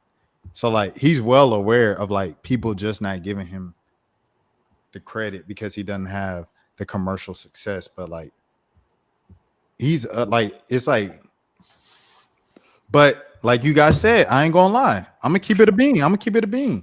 It's Gambino's fault. If that Joker kept rapping, then this wouldn't even be no debate. At the level he was rapping, it wouldn't even be no debate. True. I mean, I will also say, when I see people talk about his raps these days, they mainly talk about him in the Asian girl comments. I see a lot of videos on that. Yeah, 100. Hey, it is what it is. They want outside. But it's like, Buddy came back with the Say Less joint. If he would have officially released Say Less with Kanye West, if he would have officially released The Older I Get, if all them joints he was rapping on Gilga Radio, man, this whole conversation would be different. But he didn't. For some reason, one way or another, he ain't released a song officially with Kid Cudi. If he were to release a lot of these songs that he, unofficially released through Gilga Radio, then it'll be like people give him that respect. But it is what it is, bro. Like Gambino, bro. Like I'm working, bro. Like I'm stressed out, bro. Yeah, Like, you working a little too hard, my boy. chill out. I'm stressed out, bro. Like, but like, you know what I'm saying? I'm doing this for the culture, for hip hop. You know what I mean? Like, but I mean, you know what I mean? It's just crazy, bro. It is what it is, man. Yo, Jelani, Yo. do you like white girls? No. I told my story about I had like a phase in high school when I definitely was. I feel like it was kind of like just because we were in close proximity to white girls. Yeah. So like I definitely had a phase in high school where like I found them attractive or whatever. But like as an adult, no, I haven't. No. So if you saw a white girl out, like you wouldn't like, and she was like, so you don't find none of them attractive. No, I didn't say that. I definitely didn't say. No, I've definitely seen some for sure where it's like, oh no, yeah, for sure, absolutely. But like enough to actually, I can never see myself actually going up to one and like pursuing one like the same way that I do with black women. Like, True. but I'm not against. I know I'm definitely, yeah, no, I'll be on social media and see something that's like, yeah, absolutely, for sure. Nah, facts. Now, cause you know, funny, I was out the past weekend, and it just made me think, you know, because it's like I was thinking about like there've been plenty of times where like I wouldn't date a white girl, but like I would entertain one, like just to be honest, like you know, if she was attractive, I would, but I probably would never date her, to be real, and but. Yeah. So, but then, you know, I was like talking about this with somebody, how it's crazy though. Like if you're out in public, how I could never, like if there's a bunch of beautiful black women around and then like, let's say there's a white girl choosing on me, I have to curve her off principle. Like it's just like the principle of it. Cause I can't be known as like, I don't want to be known as like, oh yeah, buddy like white girls. Because then it's just like, because now you finna lose out on a lot of other opportunities, more opportunities, you know? See, it depends because like if I'm going out to like let's say I'm going out to like a random bar or a club and I'm in a scenario and it's like a bunch of women that I don't know and this one attractive white girl ends up choosing up on me. In that scenario right there, like I'm not really worried about what everybody else thinking because like y'all strangers, I'm like I'm not gonna see y'all again. But if it's like a social setting where these are people that I gotta see again, in a scenario like that, I get what you're saying. Yeah, cause I think about how like I went to Dallas a couple years ago for my homeboy birthday, and it was like his girl and him have the same birthday, and so since they share a birthday. Like me and his brother usually fly out every year to come see him. And then her homegirls fly out and come see her too. And so that first weekend, she had this like, it was like a cool like 3-on-3. 3-on-4 really. Cause like one of the girls had like a dude or whatever. So but it was just like a cool little 3-on-3 essentially where we all together the entire weekend. Everything we did together from Friday to Sunday. And but I remember it was like Friday night. There was like she had some friends that came over for like the little kickback that we had. And it was like one of the girls, it was like these two white girls. And then they was like choosing up on me and my homeboy. And they was like being kind of thirsty too. So it was like we could tell they were going. But then it was funny because like I'll look up and I see the black girls in the room looking like what he finna do, you know? And you had to make a business decision. I was like, yeah, I had to kind of like walk away. Like it was just I had to be like dummy stiff. And it was funny because then me and my homeboy afterwards we was talking about it and we was just like, yeah, bro, if they wasn't here, yeah, you know, we definitely would have been like, yo, what's good? Cause they were cute though, but it's just like that aesthetic of stuff sometimes. You know, as you said in those social settings where I know that I'm going to see these other women again, and then there's a possibility of me trying to talk to these other women at another later point. it's like it's have y'all I know y'all don't watch Rick. Well, Jelani, you watch Rick and Morty a little bit, but there's this one line on there that I've seen that became kind of popular. It's like, I don't care about your booze because I see what makes you cheer.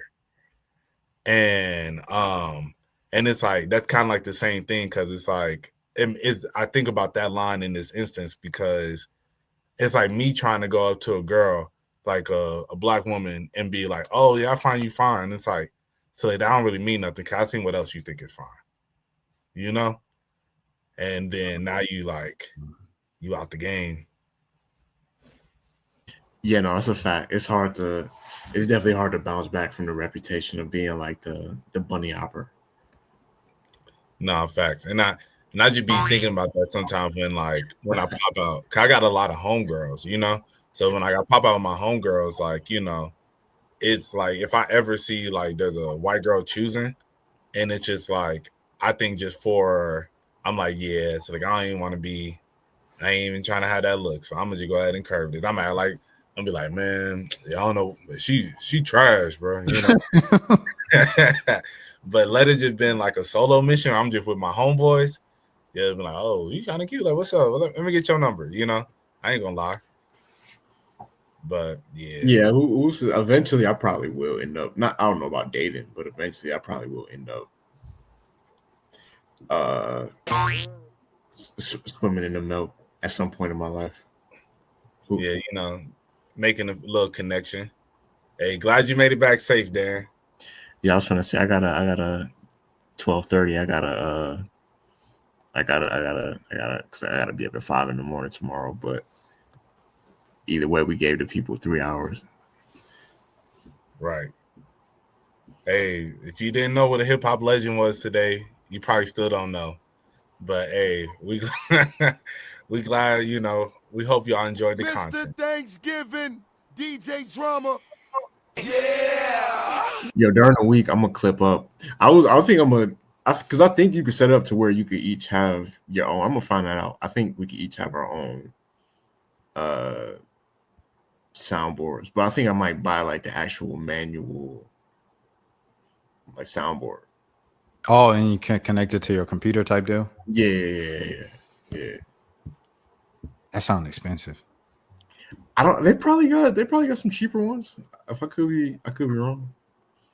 Matter of fact, we're gonna do some on the job research right now. On the job research, man. You guys heard first. He said they did the Flex Dance by Cupid. What's the which one is that from Cupid? Is that the live your body. I might do the Flex Dance. It's actually pretty. Slide to the left, then slide to the right. See, when you say Cupid, I'm thinking about down, do your dance. yeah. Now Cupid not on one hit wonder now. No, he not. And songs like 15 something years apart. Yeah. Your body. But they got one for like $50. So maybe $50 soundboard, get it all live. 1 a.m. pot, and you know it's on time. I don't know. I should know you done that. See, people was leaving. He said Cupid Shuffle's a classic. Facts, Dan. That is a classic.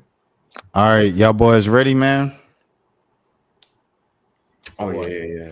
Oh, I did have one thing that I wanted to say that I never got to say on here. Oh yeah, go on. I was thinking this today and I wrote it down so I didn't forget it, and I forgot it anyway. But it was like I felt like I always kind of grew up seeing like white people, and I'm thinking like they live like different lifestyles and stuff like that. Then that's like it's like we be at the same place, but they be living like a whole different kind of life, like perspective of it. Like at high school, like the white kids, they be walking outside and it'll just be like so much space for them. They be smiling and laughing, walking to the next class. And then like all the black kids would be like cramped in at the rotunda trying to get by to the next class, like major traffic jam and everything, and like going through like the whole world and stuff in traffic. And then so you know, the older I got, I was like, hey man, What would I say when I said that?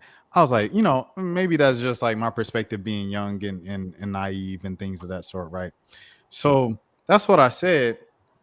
And then I'm walking today. I'm leaving, like, I walked out the office because I got to film a video every week. So I'm looking to where to record my video. I walk past this place at least once or twice a week in downtown. And this time it was like these ladies, they were like standing in front of an alley. I was like, I wonder why they stand in front of the alley. And then these other ladies were walking down the sidewalk. They were talking to them. They were all in like golf gear, like skirts and like shirts like that. I look down, they holding the door open for them in the alley. It's a whole mini putt course in the alley in the middle of downtown with walls painted and a nice little plastic, what you call artificial turf and everything. I said, what in the world? I said, they really live in a separate life than us.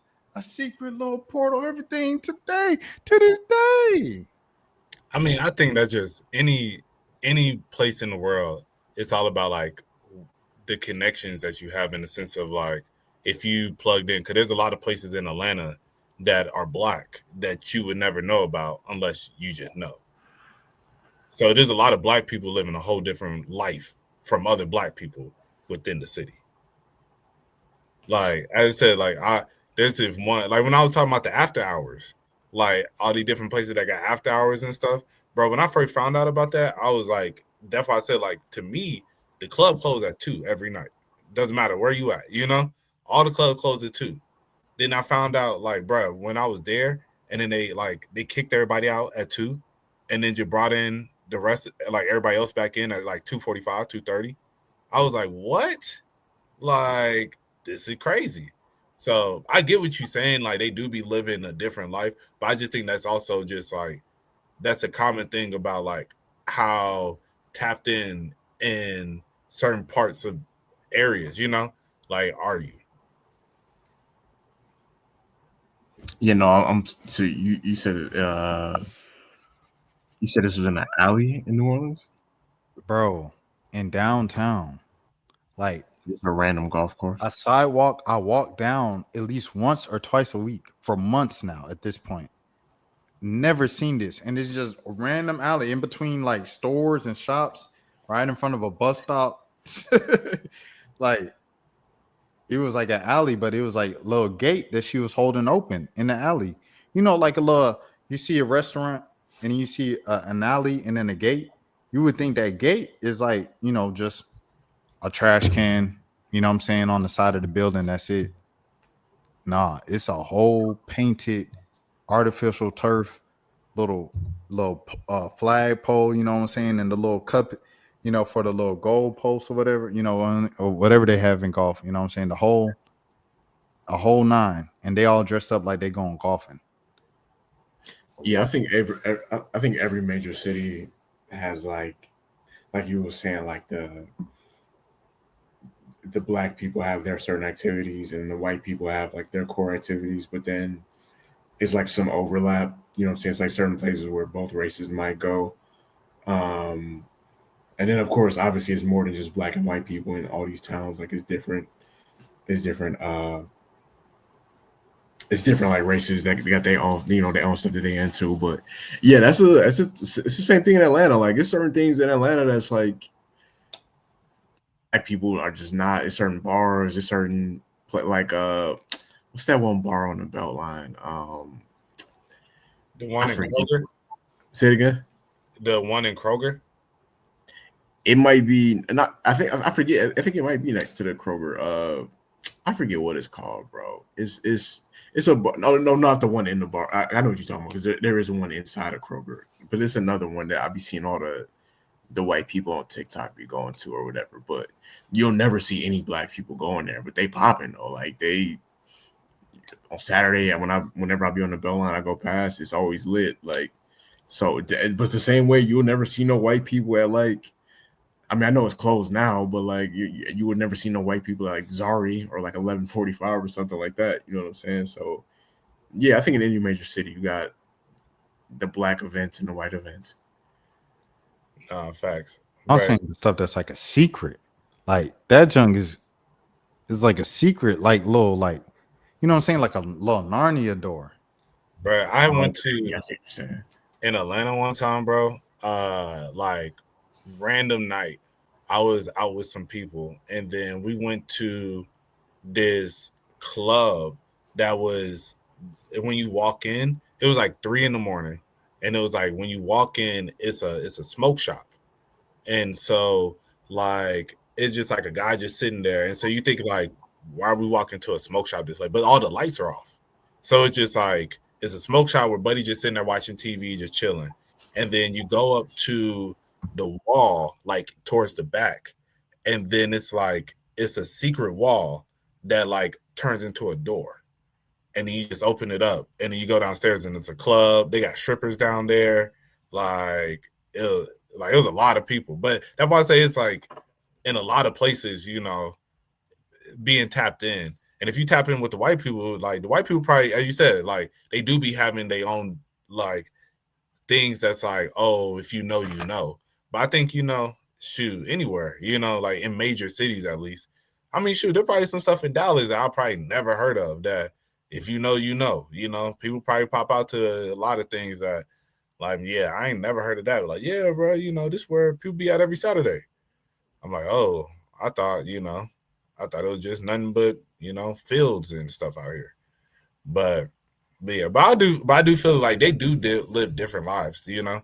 I think, you know, because of not having different disadvantages within like, you know, society, you know, they do live much carefree and then just even with the ecosystem of their like social media and stuff like that, you know, where they see a lot of different stuff on the regular than what we will ever see, you know. So I mean, they definitely live different lives, but I think also it's like, yeah, you know, it's all about being tapped in. I'm sure if you was a black guy that was tapped in with the white people, you know, in New Orleans, they would have told you about that place, you know. Well, y'all making it hot tonight, but it's all good. What, you can't say white people? No. It's all good. It's all good. But oh, my bad. No, y'all good. Oh, But you can't say that?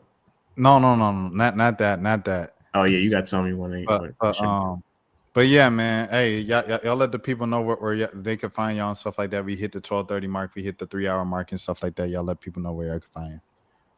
_ Jelani, 2 underscores at the end on Twitter. That's really all I'm on right now. So yeah. All right, you find me on TikTok at Rubberband Mo. You find me on Instagram at RBMO ____, and you can find me on X at at Monos _. All right, that was another successful episode of 1 a.m. podcast, fellas. Good pod. Shouts out to Dan. Shouts out to the chat. Shouts out to KD. And shouts out to what was his name? So Gaming that showed up at the beginning as well of the stream and things of that sort. And I might be back. The plan was to have Birds and Buckets on tonight, but it's so late. Malik probably already sleep. But if Malik's still up, then we'll be doing Birds right after this. So y'all stay tuned for that. Until next time, peace out. Throw your motherfucking hands. Get 'em high.